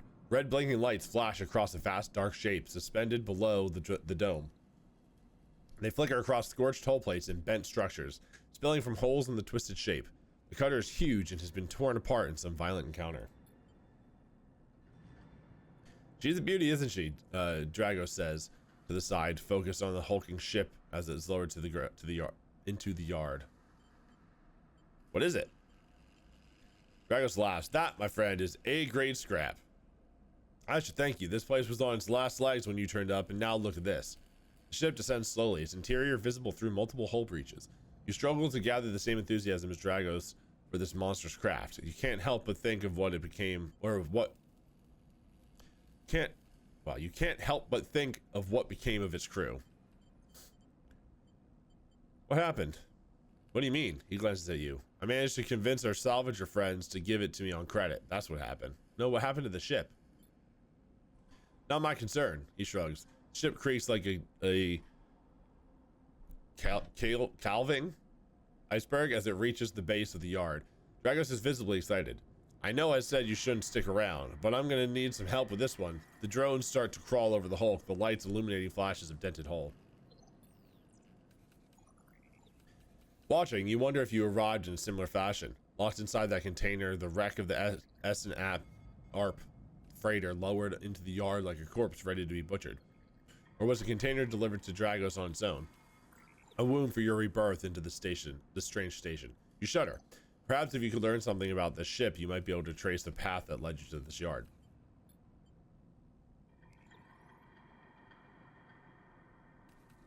Dragos squeezes your shoulder. Sorry. The cough drop is sticking to my teeth. After these past cycles, I think we are up to it. What do you think? You see the fading name of the ship emblazoned on the side. Winter Light. Yeah, let's do it. He claps you on the back. Glad to hear it. Come back in a few and we can make a start. A real beauty, Dragos repeats. Perhaps just to himself. You take one last look at the shattered ship as the drones start cutting and then slip out of the yard, feeling suddenly cold in the empty passage. Clear the debt and return a favor for your first friend of the eye. On the eye. Hey, I got an upgrade. Character and upgrades. You've completed your first drive. Each drive completed unlocks an upgrade point to spend on upgrading your character. Access your character menu via the arrow button at the top right of the screen.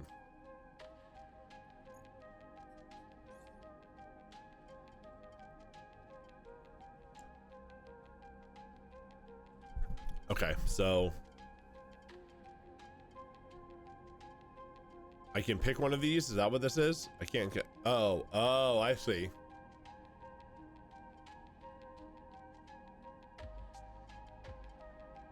So this one's already a +1, so I can get Icebreaker. Or I can get my Endure up to 0. I can get anything else an ability.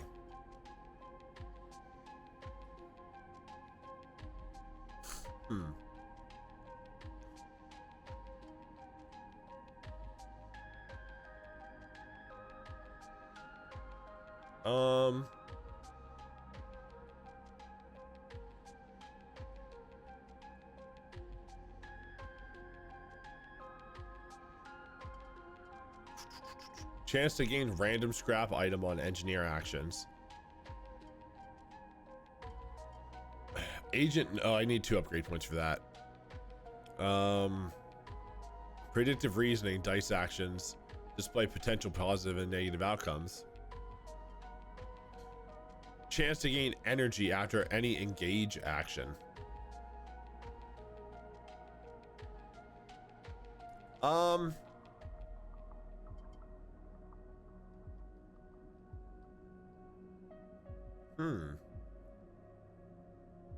I do like the displaying of potential outcomes. I'm gonna do this actually. Yeah. Let's do that. Okay, so I have 4 dice. I'm gonna do the 2 digital ones first. I said I was starting from the back. Oh, I can do this one again. Well, I don't need to do that a second time right now.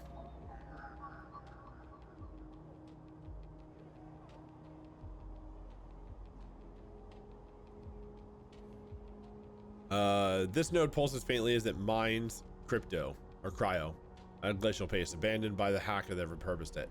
Is this gonna give me money? Because that'd be nice.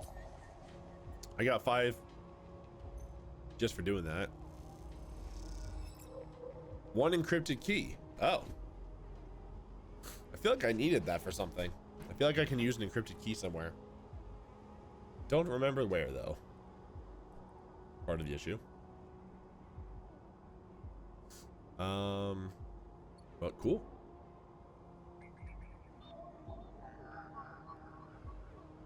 Go to 4. I don't have either of those.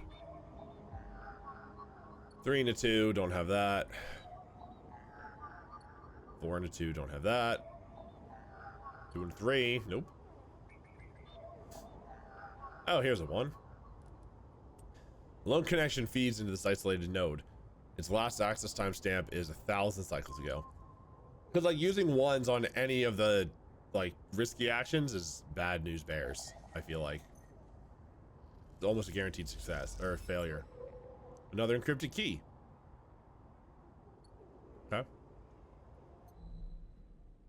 And 5s and 6s left.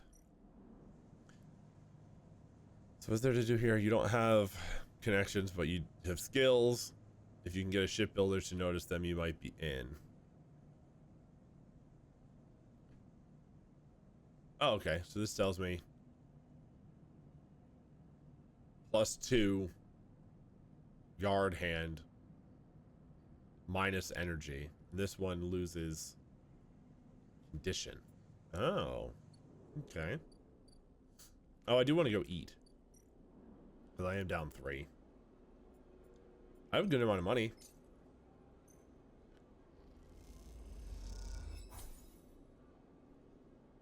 All right, one more of those and I'll be on the up and up with my buddy. I could finish this. I mean, that's a potential finish. The 6 is a guaranteed finish. I could continue helping here.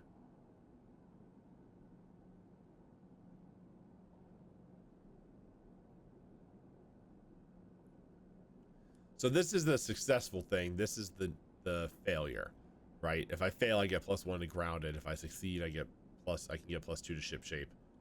And then neutral is probably just 1 ship shape and no grounded. I mean, oh, let's see what new things I have for Dragos. His nerve. Dragos seems increasingly nervous about your presence in the yard. You're not sure he's going to hold his nerve much longer. Oh, okay, so if I wait too long, he's just not going to want me around anymore. The wrecked cutter Dragos has brought into salvage has a history to discover if you're curious. Oh, so I can get pluses on both of these things with this. +2 to this and +1 to this. History, you know, this ship is salvage. As Dragos always says, break it down, move it on.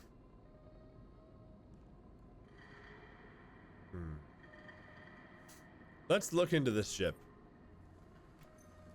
No, I'll use the 6 at the exchange. Neutral outcome. All right, +1 to that. Oh, right, I can't do anything with Fang without this last Solheim data. Wish I did not have a good roll for this time. Alrighty. Not really risky when I have a guaranteed success. Trusted trader, +19 cryo.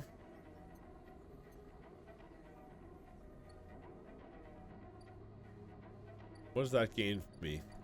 Oh, the Ort fabricator. Shipments cannot be built from scratch, but if you have enough salvage fragments, can be reassembled with a fabricator. 3 ship mine fragments.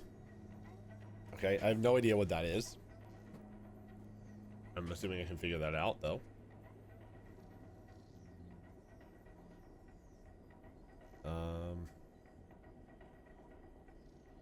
But I have it unlocked for when I want to do it. I feel like I'm unlocking a lot of this stuff a lot sooner than I should be. Just like before I have access to the things that are needed for it. Oh, when it said plus drive before, that was just showing me these. So I need Fang's help for this.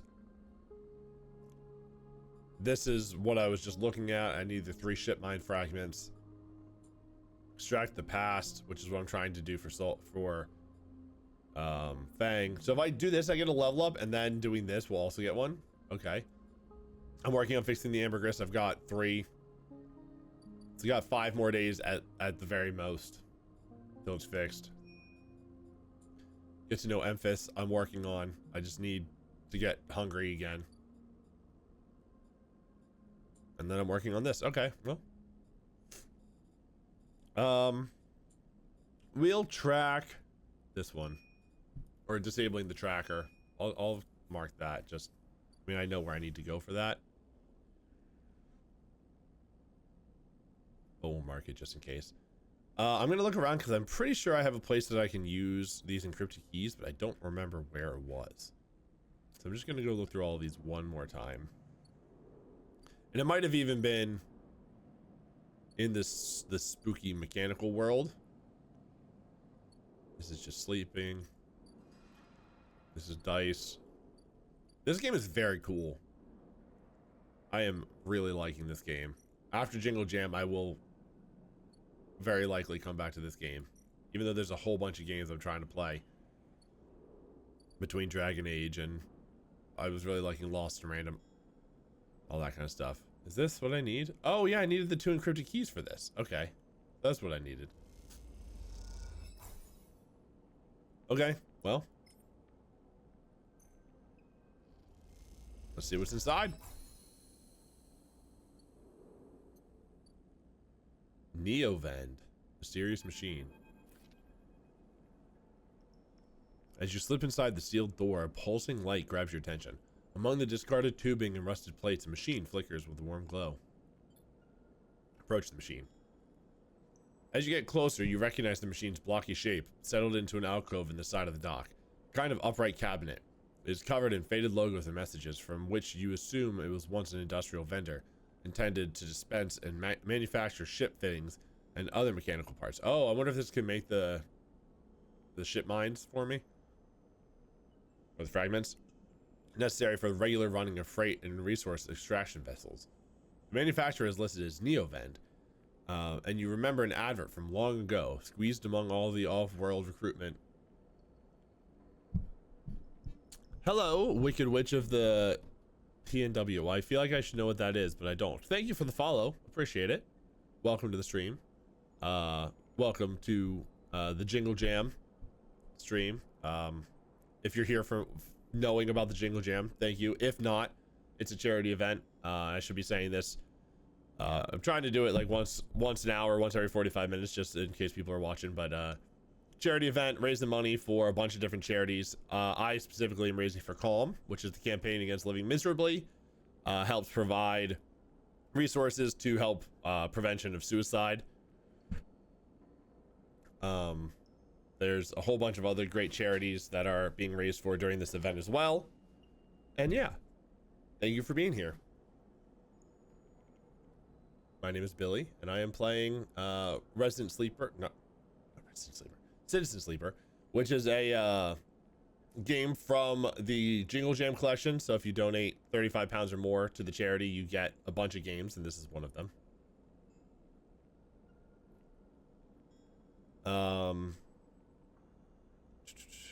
You remember an advert long ago, squeezed among all the off-world recruitment drives that assaulted every planet-born citizen, which chirpily sang the name over and over. You wipe a layer of dust from the cracked screen, thinking of those contractors squeezed by their own corporate employers to pay for every bit of minor maintenance on their rented ships. Enter your registration, chirps a pre-recorded message, catching you off guard. Press some keys. You reach for a keypad and something begins whirring.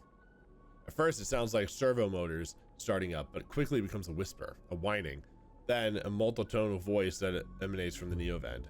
Entity, they hiss, speak with me. Who's there? There's a squeal, almost like some strange mechanical swallowing or intake of breath, before the machine speaks again. I have need of you, you have need of me. The squeal comes again, and you see that it is the 3D printing apparatus in the upper part of the machine resetting into place, so that each time the servos can be orchestrated to produce a whirring, whining voice. You are in danger. Are you the vending machine? Danger. The machine creaks. You are marked for deletion, entity.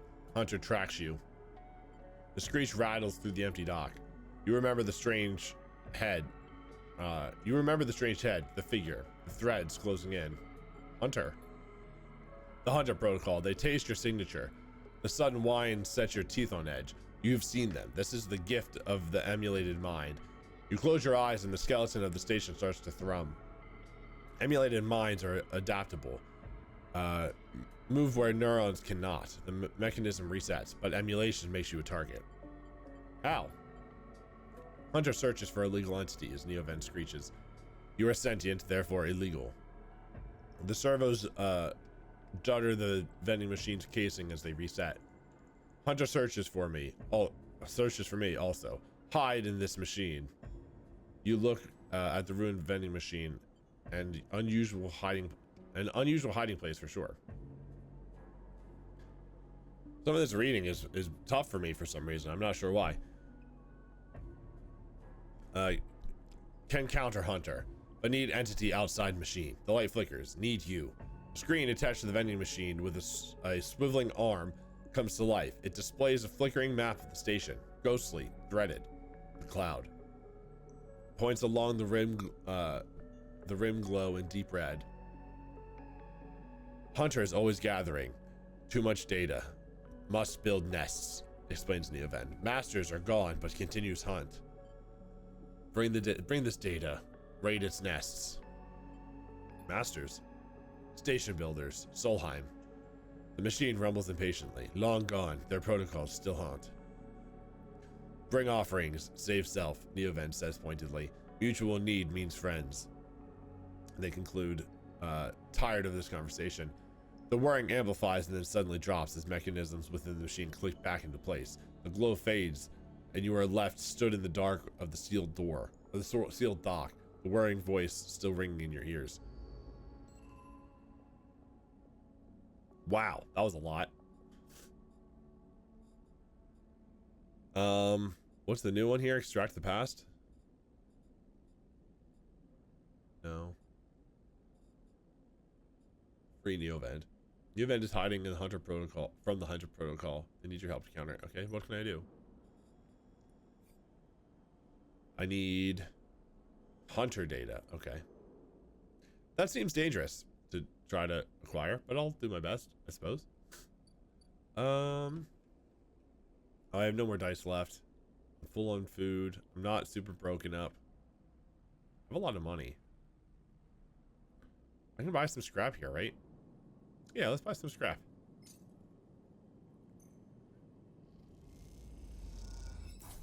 I have the money right now. What do I use the scrap for here? Always hungry for new hardware to buy up. Break down and sell off. Let's see. This might just be a waste of money. 12 cryo and... Okay, so yeah, it just takes my scrap. So buying the scrap, unless it can give me like differing amounts, which who knows, it just costs me 15, or no, that was not right. Wait, oh yeah, it just costs me 20, so that was a waste of cryo. Good to know. I think it's time to sleep some more.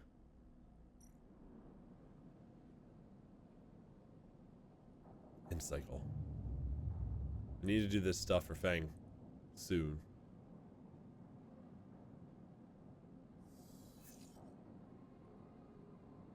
And give me 1 second. Be right back. Shoot, I forgot to unpause. Sorry, YouTube. I only missed a couple minutes. I've just been extracting data from places. I got 2 Hunter's nests, so I got 2 Hunter data. Then I just extracted the Havenage data, and now Hunter is here hunting me. I chose to hide. You slip down into the ghostly structures of the eye, a feeling like passing through a cloud as their data structures deform and reform around you. Another glimmer catches your eye, closer now. That roving orb wreathed in tentacles. It flickers, jumps once, twice, and then it is here. Hunter is here. Entity, submit to inquiry. A hunter reaches for you in the unpleasantly familiar way, its waving threads creating a cage. You push against the threads as they close in, becoming frenzied as you push them aside. You are caught by whipping tendrils and feel them pulling you away from the anchor of your body.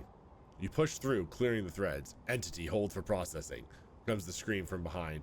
But you are already gliding away. But your anchor, your body, back to your anchor, your body. You awake, dizzy, distorted, but safe. I mean, continuing to jump into this is probably about it. Oh, this needs... Oh, Havenage Cipher, not Havenage Data. Okay. So I can't do that today anyway. I have a 5 and a 6. Some pretty good stuff. I mean, I could continue to play the exchange and make money if I ever need money. That's where I can go.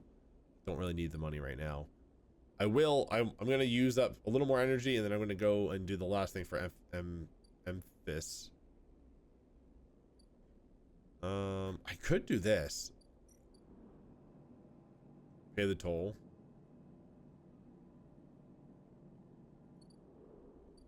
I mean, I have the money for that. I have enough money for that, and then to buy a dose of medicine. Ooh, tomorrow I'm only gonna have 4 dice. That's all right. It's fine. Well, actually, how much energy does this give me? Does it tell me that? It doesn't. I mean, I know I was down to like here, and it filled me up. So I'm probably gonna wait until I get to about halfway and then fill back up, so I'm not wasting money. I know that if I keep it filled up, I'll have more dice more consistently, but it's a tough thing to balance, honestly. All right, let's go to shipyard. I don't have any dice that I can use with Fang today, or to get the data I need for Fang. So let's do a 5. Let's do a 6 here, and then I'll do a 5 to help the ambergris. 100% positive. Like,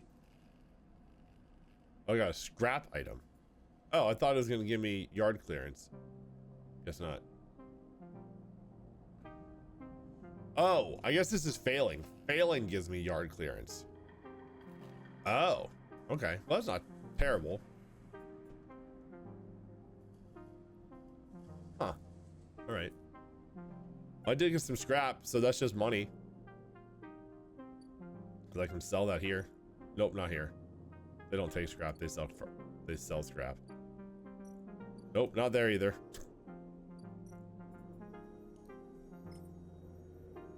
I mean, I might be able to use scrap elsewhere, but for now, this is the only place I know to use it. And then a 5. I'm gonna use this here.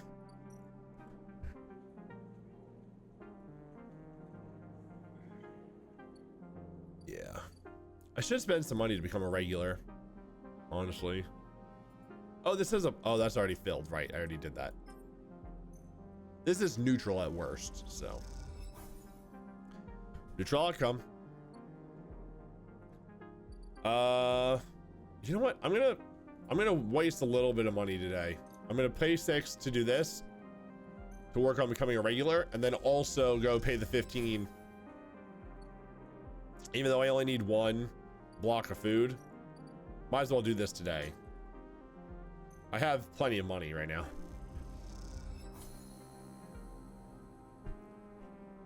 I finished this up. Made friends with Memphis. Sleeper! Memphis calls out to you, a booming voice that echoes through the corridor. Tell me a story. He throws a handful of chopped mushrooms into his walk, the fire leaping up to meet the oil. I see you, cycle in, cycle out, but we never speak. Tell me a story. What kind? Any kind. He pauses to drizzle something from a plastic bottle into the wok. But one of yours. He looks up at you. Nothing stolen. You pause, the spice is rich in your nostrils, and think about the kind of story you'd like to tell, Memphis. You look at Memphis, the listener, and imagine he has heard it all before. Perhaps he would enjoy a strange story, something with some spice. Ooh, tell him about my dreams. Sounds like a cool way to go. Hold on a second. I know I keep saying that, but all right, yeah. I just noticed I need to set up a notification, I guess, for this, but Just got a donation for the Jingle Jam collection. I believe it was from my friend Alex. So thank you, Alex, if you're watching the stream for that. If not, still thanks. You just won't know I said it. But for anyone that's unaware, if you donate 35 pounds, about 45 US dollars or more, to the Jingle Jam, you get access to the Jingle Jam game collection, which is a bunch of fun games, including this one, that will, keep you busy for a little while. All the sleepers, you tell Emphas, had dreams. Some were simple, memories left over from the emulation process that had become tangled up in their minds and would come out when they slept. It wasn't rare to hear a sleeper in the dorm scream or cry out in the night. But your dreams, those gray skeletal after images of systems and structures of threads and patterns, weren't like others. They weren't memories or nightmares. They were reflections of reality, distorted, yes, but somehow true. You learned back then to keep quiet about them, to let them flow through your mind like water. That wasn't until now, until you arrived in this place. Now your dreams colonize your waking life. They slip between your eyelids with every blink. And now you understand they aren't dreams at all, but some process of interfacing, of speaking, of living in another world that flows through this one like smoke through air.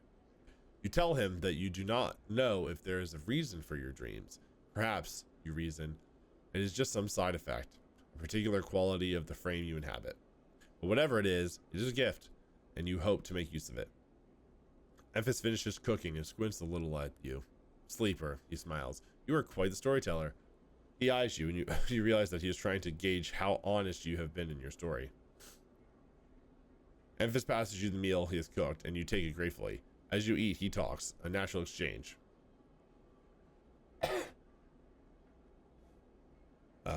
Thank you, Sleeper. He looks around at the empty market. But my time is done for today, and I do not want to keep you longer, so I will make a proposal. He gestures to the plastic boxes of ingredients stacked behind his stall. These are good enough for most, but someone told me a story that made me think a couple cycles ago.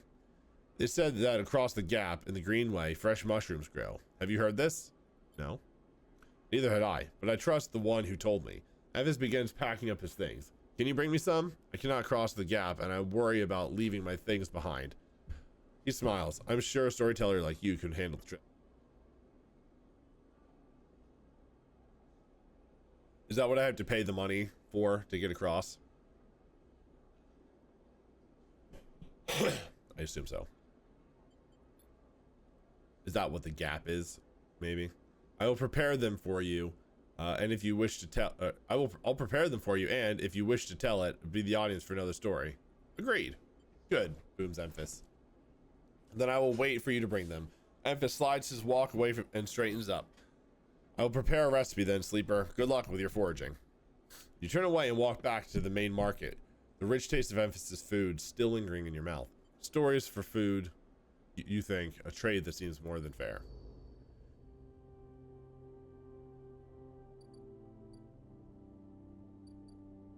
I'm assuming that's down this way.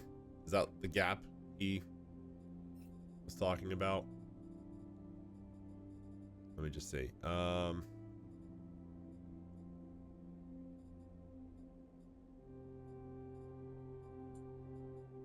Bring Emphas year old caps. Oh, it's over here. Oh, it's something I do at his thing. Oh, okay. Down here. Oh, I need the caps. Okay.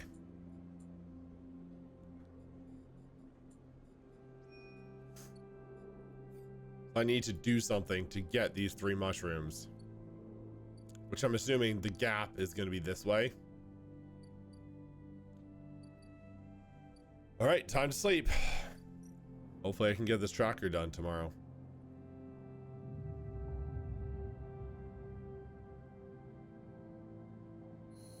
That tracker is my priority, so if I have a die that'll let me do it, I'm gonna do it. And I think a 4, actually a 2 and a 4 I think would do it. That's where we're starting. Yep, 2 or a 4. I'm gonna keep the 4 for other business.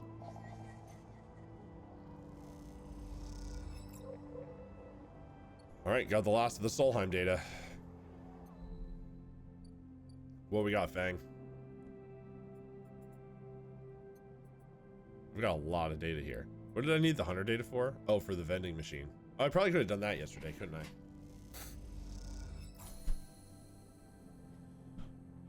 15 cryo. And I completed scoping the system. I hate that I have to leave and come back. It's weird. As you enter the bay, Fang is nowhere to be seen. The banks of servers and machines blink out of the dark and staccato rhythms. I'm seeing eyes of the station's digital ghosts. Shitheads. Fang's voice echoes from behind a stack, followed by the hammer of a fist on metal casing. These snaky shitheads. Stay silent. Sleeper, that you, or am I in trouble? Fang's grinning head pops out from behind a stack. Just the emulated consciousness I have been eager to see. Come back here. You pick your way between the thrumming stacks, trying not to trip on loose bundles of cables that blanket the dark floor. Fang is sat in front of a set of monitors mounted up to a stack. Tell me, Sleeper, what do you see here? Fang waves at a monitor to his side, glowing with pale lists of information. You lean in closer, looking for the links in the data. The tables seem to be filled with personal information, names, genders, dates, ID numbers, all the markers of institutional records. People? People, yes, but whose people? It was Solheim data, right? So probably Solheim. Bingo. He taps at the terminal. I pulled these from the old data you brought in. All employees of the Eye's original owners. And he leans past you and scrolls the list down. This is a snaky shithead. He stabs at the screen with a finger. The name reads Hardin Hurst. And what is wrong with Hardin Hurst, my friend? Hold on a second. Sorry.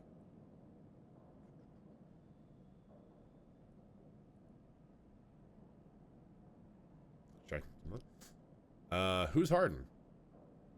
That, says Fang, giving you a sideways look, is the thing. He drags the stool out from out behind him and motions for you to sit. But beside him. Man, I am having trouble reading today for some reason. There just so happens to be a Hardin Hurst in Havenage.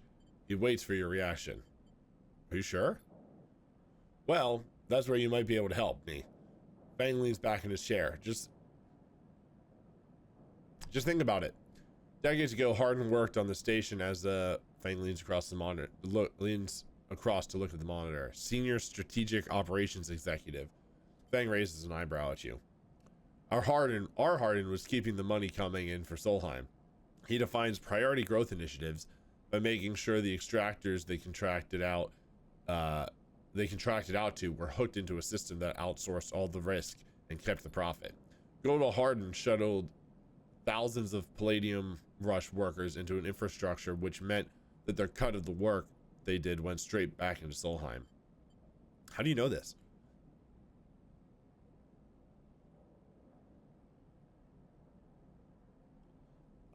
I grew up here, Sleeper. This is my history. I'm a child of the collapse. Fang turns back to a screen, staring hard at the strings of code flickering by. Before I was born, my parents were Solheim contractors. They ate in Solheim canteens, worked on Solheim ships. They breathed Solheim air and slept in Solheim beds. Fang's voice rises as he speaks, his hands fists on the terminal edge. And the work that paid for that existence, the cycles of hard extraction out in the belt, Solheim took their cut. This was a company town, so to speak, and my parents were just another in a long line of freelance contractors willing to risk their lives for a shot at anything other than poverty. Disposable. This guy, stabbing at Hardin once again with his finger, strategized all that, did the sums, and then somehow, thousands and thousands of cycles later, it's still going. It's still... Damn it. It's still going. Still here, crawling in the walls like some shithead snake. He survived the revolution.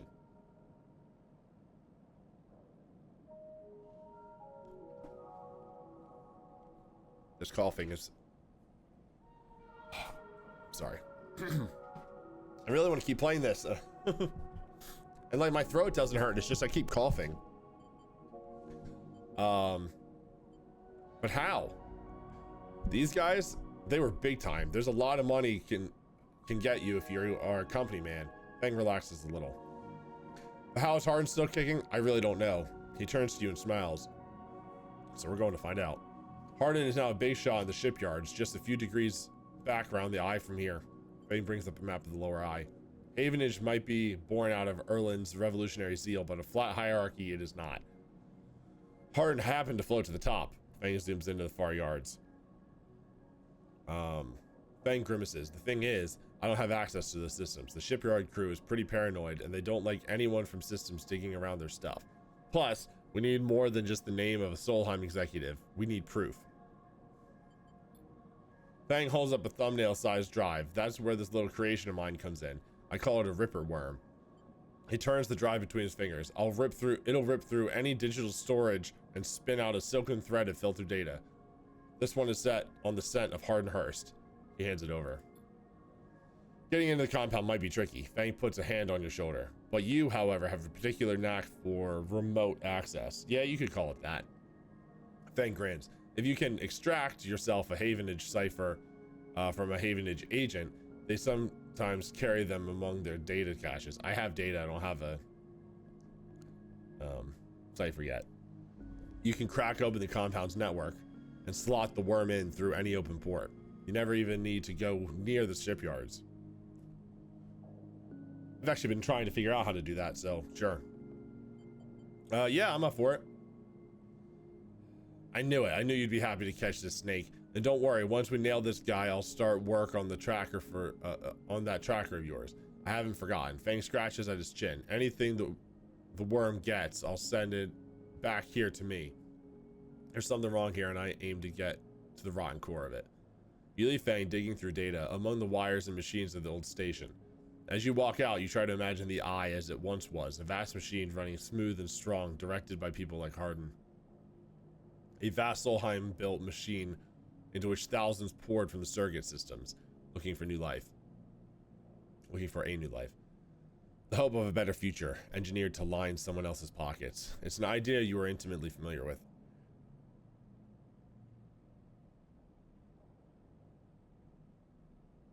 You think of Harden, still alive, still part of this place, and wonder if the past is ever truly past. Okay, well. Shit, need to do that thing then.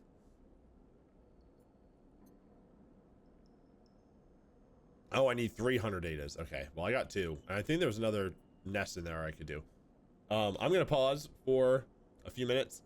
I'm going to run the, like, calm interstitial videos. I'm going to get up, and I will be back in just a couple minutes. So, enjoy learning about calm and the Jingle Jam as a whole. All right, I am back.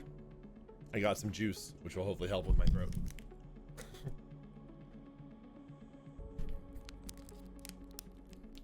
Hope you enjoyed the calm and Yogscast videos.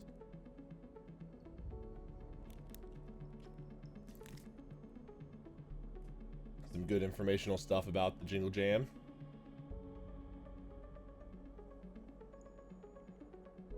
Oh, come on, phone.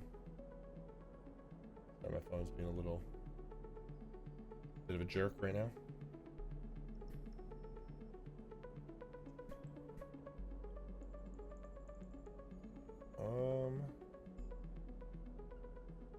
What the hell?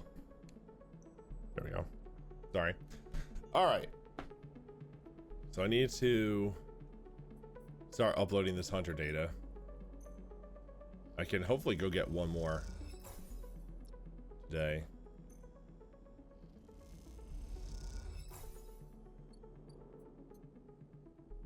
If I can get rid of the hunter and the person following me, that'll hopefully be a big improvement, I would assume. So can I use a 1 on this hunter's nest? Because if so, awesome. No, 2 or 3. I couldn't even do that one today if I wanted to. What is this? I didn't even notice this. Is this like gathering notice from the hunter? Must be. Might as well go to the shipyard.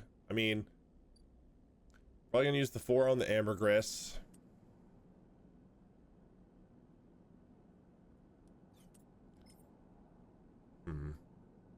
You know, +1 to ground it, I don't think would be the worst thing in the world, because it's just a shot. It's a 50-50 shot, right? If it fails once, and it worked. Look at that. I knew that was gonna work. I'm the master shipbuilder. I am the best. That was definitely not a risky chance or anything. All right. So I have a 4 now that I can use somewhere else. I don't need to use anything here. This is just buying probably tomorrow or the next day. Can make some more money. Oh, I could do the regular thing here. We'll become a regular.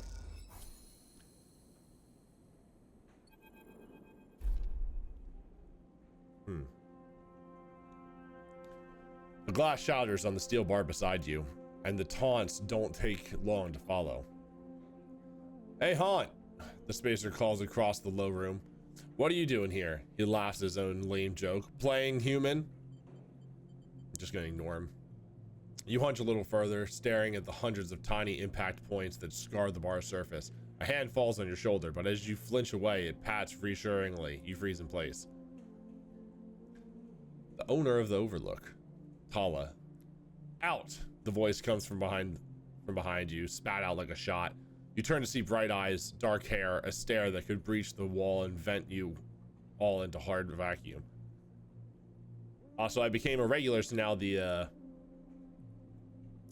owner's gonna back me up and protect me.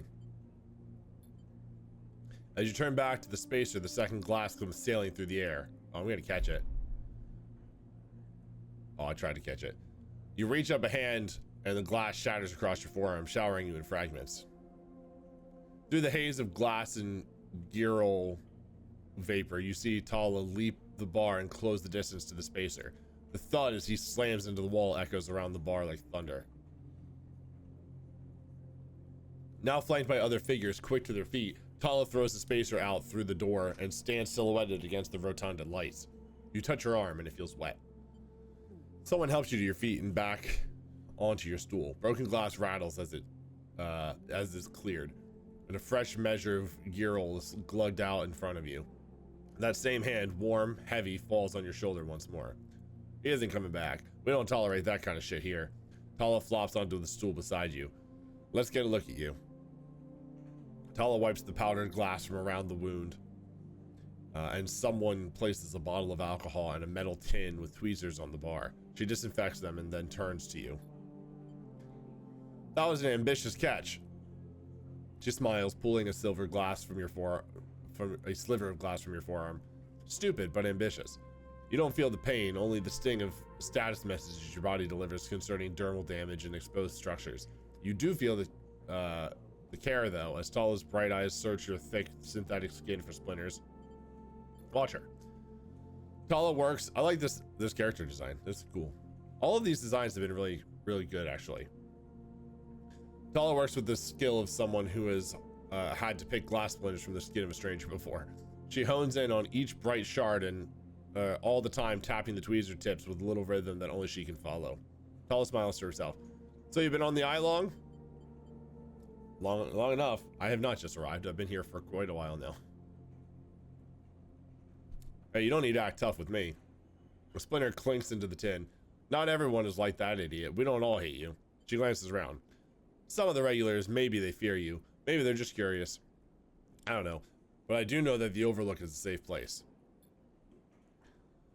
I know what it's like to be new in this place. Trust me. She meets your eye. I'm not trying to convince you of anything or separate you from your chits. I just want you to know that if you need something, if you need somewhere, you can always...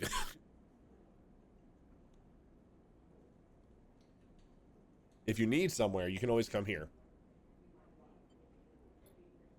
I know the rations we've got aren't much, but the company is. She leans in. But the company is, she leans in, limited. But if you need work, I'll happily put you behind the bar. If you need shelter, well, we can discuss that. Oh, I can stop living in a shipping container. You'll be safe. I usually have Francis on the door, but he's up in the Greenway this cycle, haggling with our supplier. Francis tends to be particular about what we serve, even if the clientele isn't. She places her tweezers in the tin with a clink. That's you, Sleeper. Here, she slides the glass of Girl to you. This'll help. She stops, her hand still on the glass. Wait, does this help? I mean, can you get drunk? No idea.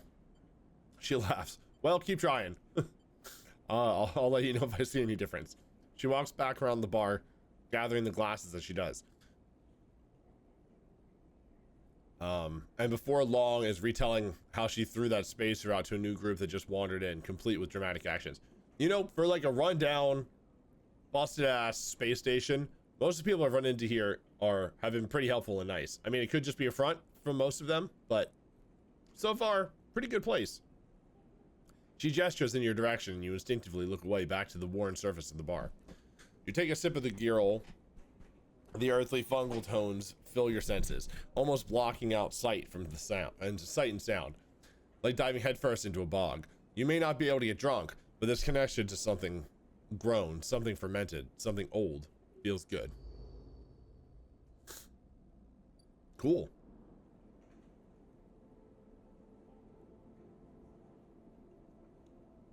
So I can work at the bar.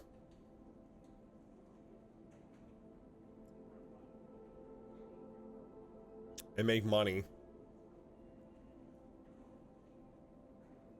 And if I give good service enough times, this might be when I get a place to stay.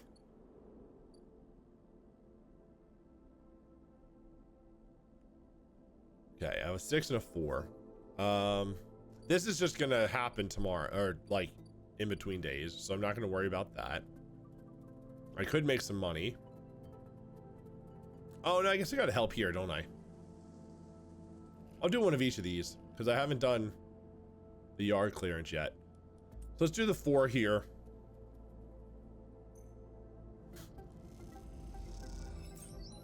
Nice. Good success. Positive outcome. And then get the positive outcome here as well. Good deal.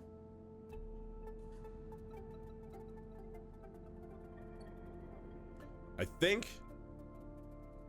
I'm good for one more day. I might need to buy the medicine tomorrow, but we'll see. I don't think there's anything else I can do with the data that I have. I need to get in. I need to get a Havenage cipher, and then I can put this in. I believe is how that works.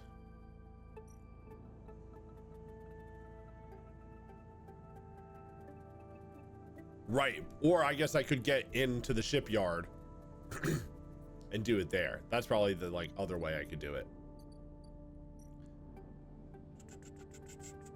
I wonder if having a better place to stay would mean my condition or my energy don't go down as much. I'm really close to that hunted being done, so I need to get that resolved like today or tomorrow.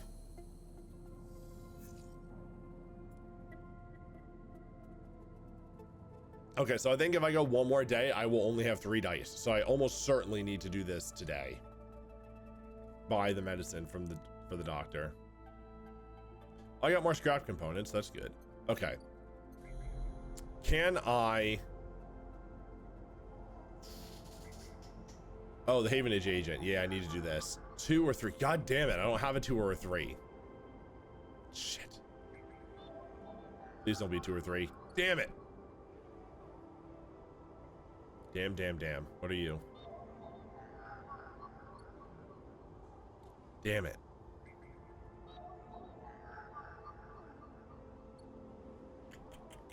Well.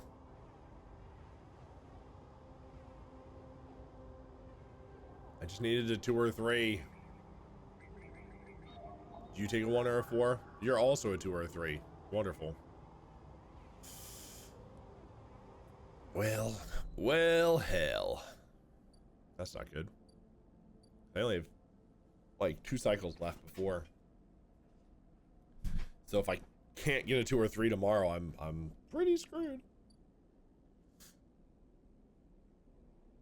I mean, I don't know that. I don't know what happens when the ship comes in. or when the person tracking me catches up to me. I need to do this today though, I think. I can't be down to 3 dice again.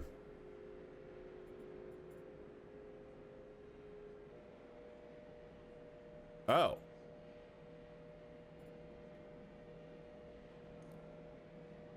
How do I use this?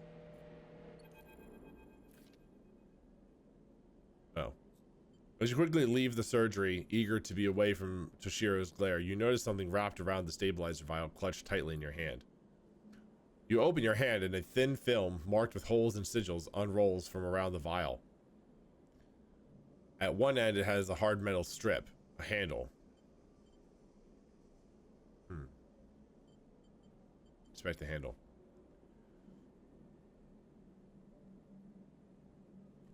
The metal handle is worn and pitted, but you can see a set of numbers imprinted into it. 207F. And then, crudely scratched into the handle are some letters, or at some later date, low end. Inspect the film. You find the cloudy film hold the cloudy film up to the light. It is perforated with an ornate pattern of holes. You can make out a word among the markings. Passkey. Is this an entry key for somewhere?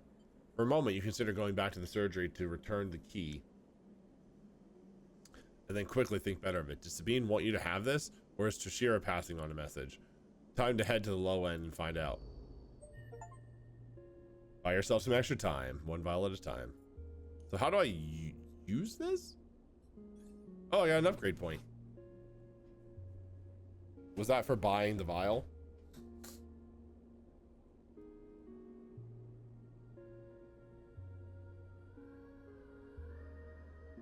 Oh man.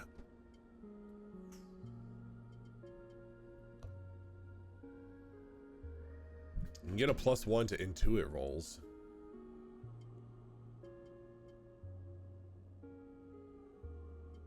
Chance to gain more scrap. That just means more money, which could be good. Chance to gain energy after an engage action. It's gonna be one of these two, I think.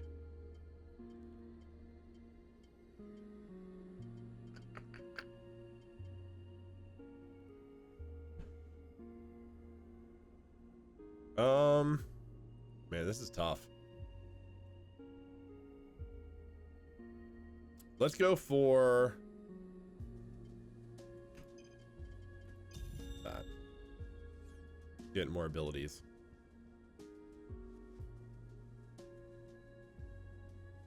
Okay, so I need $100 now to get, or no, it was just 60. It's just 60 to get into low end. I don't know how I use this.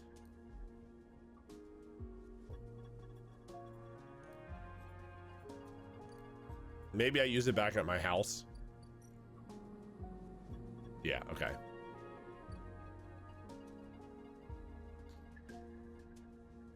I kind of want to go to low end today, I guess. I have all these dice, right?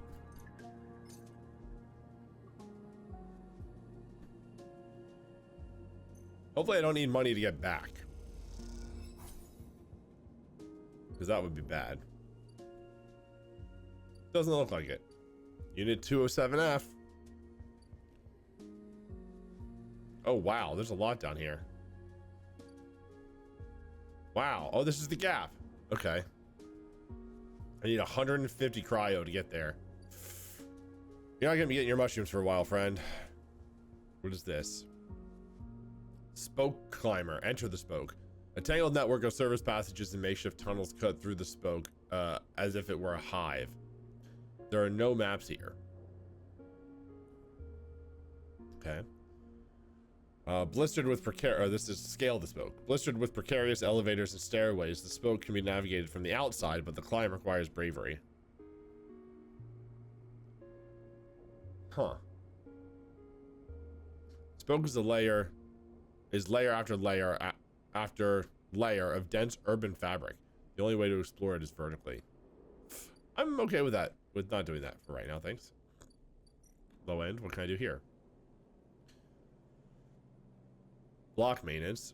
Oh, it gives me energy if I succeed. Interesting. Okay. Maintained by their residents, the ramshackle blocks are always in need of repairs. Helping out is a good way to make friends. The clack of filter caps can be heard in every concourse in the low end as the residents play rotating rounds of this game for cryo. Tavala. Or Tavla? Tavla. Oh, so this just gives me energy. This doesn't give me low ender.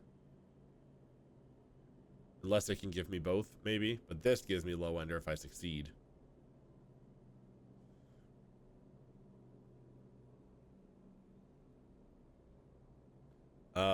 No one knows you here. You'll need to change that if you want access to low end's residents and facilities. Okay, well, let's go to this unit first.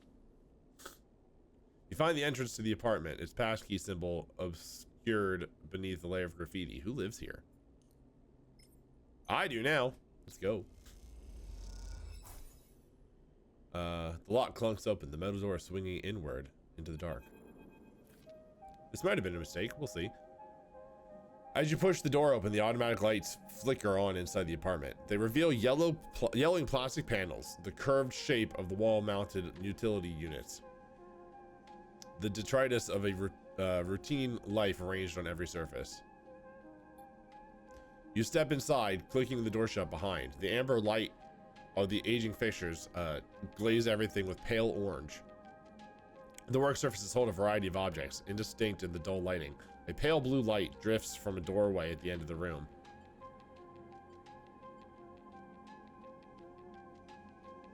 I'm going to inspect the surfaces. Smudges through a thin layer of dust suggest a recent, rare, and hurried visit. They trace the path to the water dispenser, the auto wash, then to a cabinet still half open. On the shelf sits an empty pill case. Go to the doorway. You cross the cramped utility room with its auto wash dispenser's water closet towards the doorway. Through the doorway is a dark, warm room lit only by the faint glow of a terminal screen. Approach the terminal. As you approach, there's a crackle from somewhere in the dark. Sleeper. Sabine's voice shakily echoes through the apartment. Welcome to my home. I'm sorry I can't be there. I have had to make alternate arrangements. You hear rattling noises, static. I was able to record this message, but I don't dare to show my face. Something is happening within Ygotten. I no longer trust them.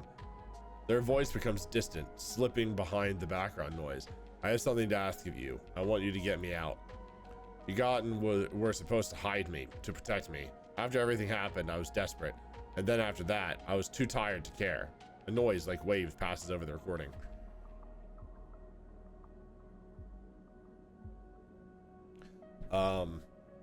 But I'm done with them now. I won out. Screw the debt. But I need insurance, something I can hold against them. I have my suspicions, but I can't be sure. I need information. Well, I have a little bit of information on them, and I know I can get more. And as you know, you need me. A pause. Something clicking in the dark. This isn't a threat. You have to understand my position here. Another pause. I know sleepers. I've been here before. I can help you, but not with Ygottens. Or Utaggans. Have I been saying that backwards this whole time? Utaggans noose around my neck. Get me data, get me information, get me something that I can use against Utagan. Then I can get out, and you can get what you need, please.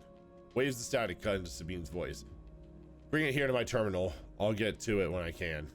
You look around the tiny room and try to imagine Sabine living here, working at the desk, sleeping in the bunk, blinking into the terminal in the dark. The recording cuts to static, filling the room with its white hiss, then silence. Access the terminal?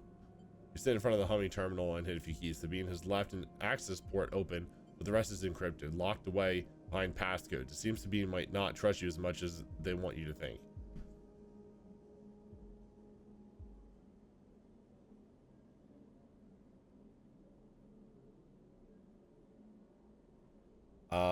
That's fair. Who does Sabine need to hide from? And what debt do they owe to Utagan? You try to assemble the pieces, but too many are missing. The only thing you know is without stabilizing, your body will die. You glance at the briefcase lab on the desk, its glassware glinting in the dark. You turn away and leave, the door clunking shut behind you. Back in the corridor, you notice the scrawled graffiti of a blade on the opposite wall. You tag in. You feel yourself being drawn into something you don't quite understand. Well. Yikes. Extract the past. Fix the ambergris, which I did. I just need to go, you know, turn that in. Free the note. I can't do that yet. Get Sabine out. So what is here now? I need 3 Italian data, which I have 1. Need 2 more.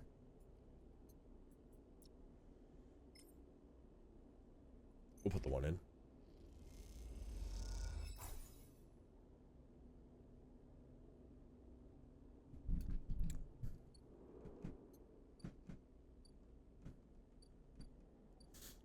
Okay. I have 2 6s today. Well, let's go see what the ambergris is up to. Ankita. Ankita is crouched in the computing core of the ambergris, swearing to herself when you enter. She doesn't look up. These shits completely ruin the core's connectors when they cut it.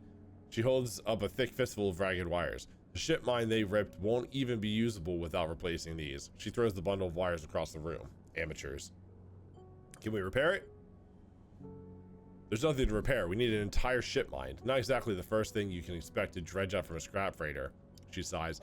Fragments, maybe. Sections of a mine, but a complete ship mine? No way. Ankita climbs out of the cooling well where the ship mine would be. Space suddenly crowded with her on the same level as you. Towering over you, she stoops beneath the low curved ceiling. Come on, nothing to be done here now. She leads you back through the guts of amber. Though you could find the way back yourself, the repairs process has left you familiar with the cutter's idiosyncratic layout. All digital or diagonal angles and bundled tubes. Walk in silence.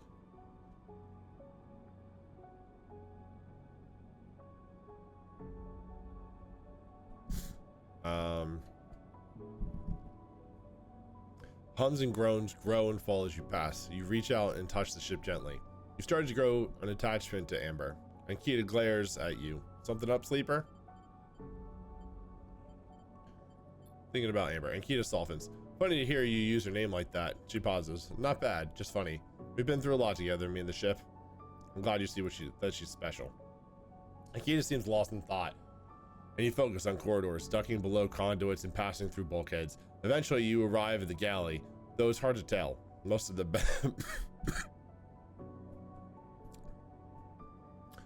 benches and prep surfaces are covered in half-stripped components and welded hole patches.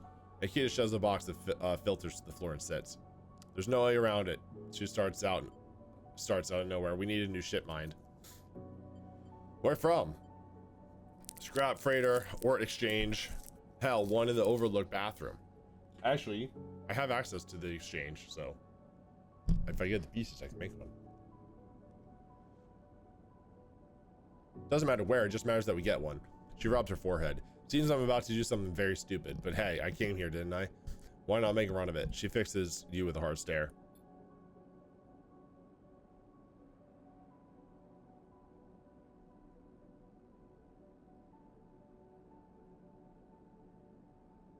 Sleeper, you're all I've got. No crew, no friends. You're it. She looks uncomfortable. I appreciate the time you've put in on Amber, and I'm sure she would too if she could. What I'm saying is if you screw me on this, I will kill you. Well, fair. She leans over and hands you a stack of chits. A big stack of chits. You don't dare count on them. You don't dare to count them. Get me that shit, mind sleeper. Don't make me regret this. You won't. She sighs. Look, just get out of here before I change my mind. You slip out of the galley and head back towards the main lock. As you do, Amber growls and creaks like a caged animal. You reach a hand out to calm her. Time to find Ankita a ship mine somehow.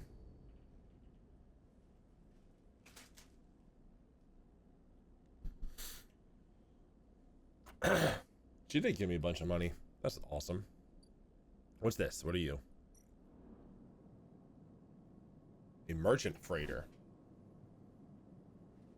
Ship mine fragment. Okay, I need 3 of these fragments.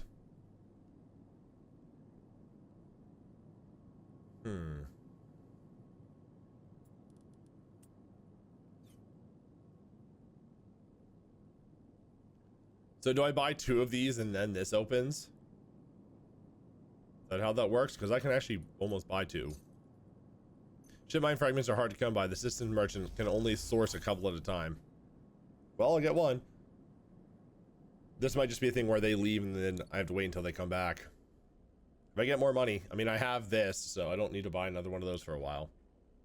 And I have some ways to make money at the exchange. So where do I have that I can use dice? I guess I can go to the low end. I'm not going to do any of this climbing stuff right now. I don't need to eat yet. I guess I can do some stuff for Dragos. I can't do anything in the shipyard. I can't do anything for... What's his name? I can't do any of the other stuff in this mode. I don't think there was any 1s. If there's a 1, I'll do it, I guess. Oh yeah, is there any stuff down on this end that I can do now? This one's a 1. Personal terminal is empty apart from a single high-level encryption locked behind access protocols. Oh, this is her computer, isn't it?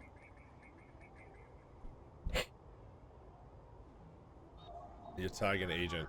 Oh, this is a 1er. Actually, hold on. I can get some more information for... I bet that 1 on the terminal would get me into their terminal, right? Into the docks terminal. Okay, so yeah, this hunter thing went up 1 when I did that. I gotta be careful. 4 more and it'll come at me again. Can I still buy more from Sabine? I can. They do have more for me. So this dock is empty now until this timer goes up. I can work at the bar, make some money. You know what? Let's give it a shot. Positive outcome. Plus 2 to good service and 15 bucks. Which also means I can buy this now.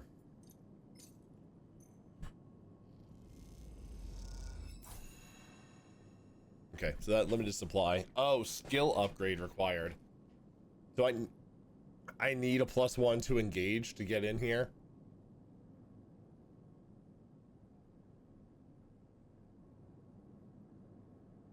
Oh, so I guess I could have lowered the cost. Yeah. Okay. That's fine. I didn't really need to do that. So I got 2 pieces. I don't know if I can do more.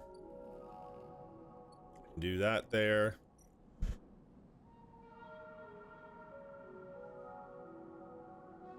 Tomorrow.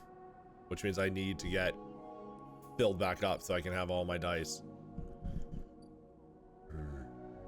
Yeah, I guess I'm using both these 6s here today.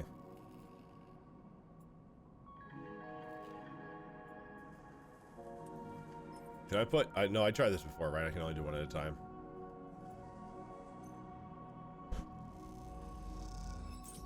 Might as well try to get these done while his nerve is still low. Also, I only need 1 more. This, I'm getting... Oh, wait. Oh, I have 3 ship mine fragments. Oh, shit. I was able to get enough. Hold on.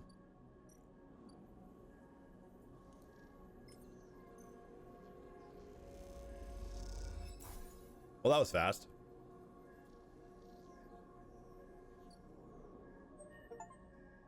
Build a ship mine from fragments.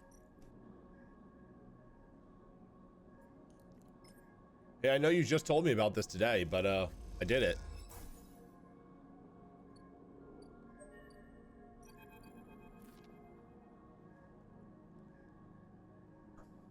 You drop the ship mine core onto the galley table with an emphatic bang, and Kita spins around from where she's been poring over some documents on her slate. Holy shit, Sleeper, did you actually land a ship mine? Yeah, in like 2 hours. She rushes over and hefts the huge cylinder, turning it back and forth. Well, shit, it might actually work. She smiles wider than you've ever seen. Where did you get it? I mean, I did build it, I guess. I bought the pieces and built it. I built it. Built it. Well, you're full of surprises. Nikita bangs on the galley wall. Hear that, Amber? The sleeper got you a new ship mind. The sound echoes down the ship's passages. You have to admit, being in a small space with Nikita while she's this excited is a little intimidating. Nikita puts the ship mind back on the table. I'll start the process of fitting it as soon as I can. I might need your help with some of it. She heads back towards the counter to grab her slate. This isn't the only good news today either. Look. Oh, looks like my good karma is finally coming in. She throws the slate onto the table and spins it so you can see the screen. Take a look at this. You see a list of names and numbers, nothing that exciting, along with what looks like a transit timeline. I found them. The thieves? Exactly. Well, the thief, singular. She points at a name on the list, or more specifically, Ashton Cade. It was his pass that was used to access Amber and slice the ship mine. I thought he might have been killed or robbed, his pass stolen, but it turns out he crossed the Founders Gap the very next cycle. Founders Gap. Oh, I know where that is now, actually. It just costs a lot of money to get across. 150, I think. That big rift in the station. You can't cross it without the Founders Ferry. She leans back in her seat. I know some of the crew over at the ferry. Old Mercs used to run in an outfit I worked with. I saw them in Overlook, and they mentioned they saw Ashton crossing. I checked the manifest, and there he was. Looks suspicious. He hasn't said a word since the theft, and anyone wanting to hide out might head to the Greenway and go to ground. She flexes. He won't get far though. There's no real docks out there. Only a couple of jetties in the wastes. Going after him? Not yet. First, I want to fix the ship mine. She pauses. But maybe you could help me out? Sure. How? It's like this. I head over there, especially in Amber. He'll spot me a mile. Oh, I head over there, especially in Amber. He'll spot me a mile off and go underground.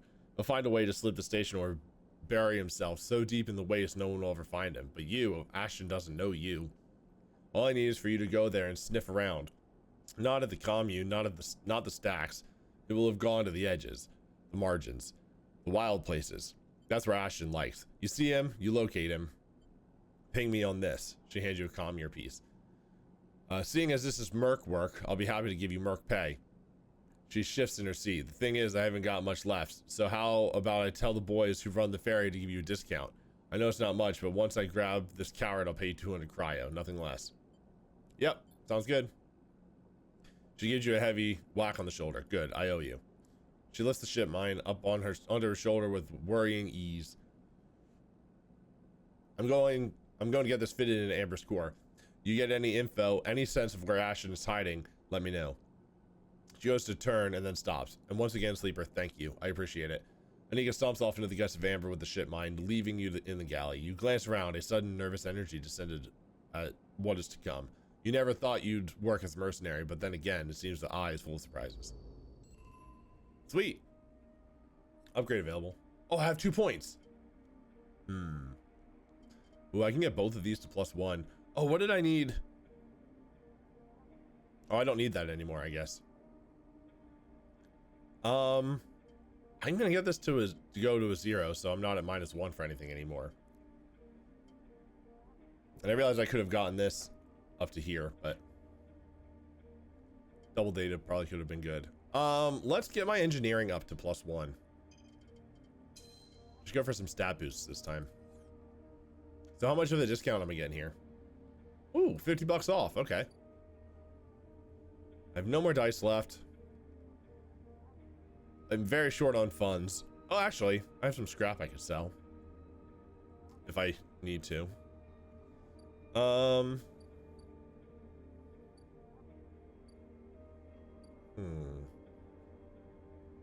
Nothing really else to do for the day, so I'm gonna sleep and cycle. Oh no! Fuck. Oh, please recharge my dice before. Ah, damn it! That's bad because I didn't get a 2. Oh shit!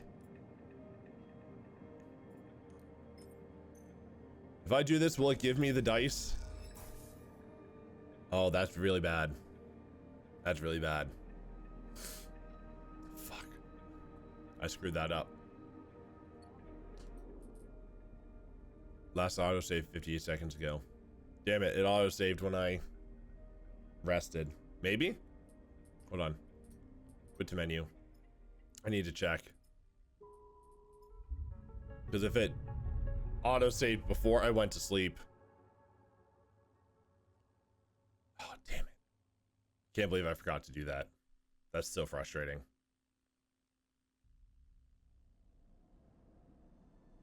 Okay, good. It did save before I went to sleep. Whew. Maybe that's cheating a little bit, but I was talking about it the whole time and then I forgot right at the last second to actually do it.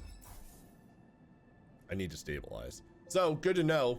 If I'm here when I go to sleep and it goes down while I'm sleeping, it doesn't give it to me.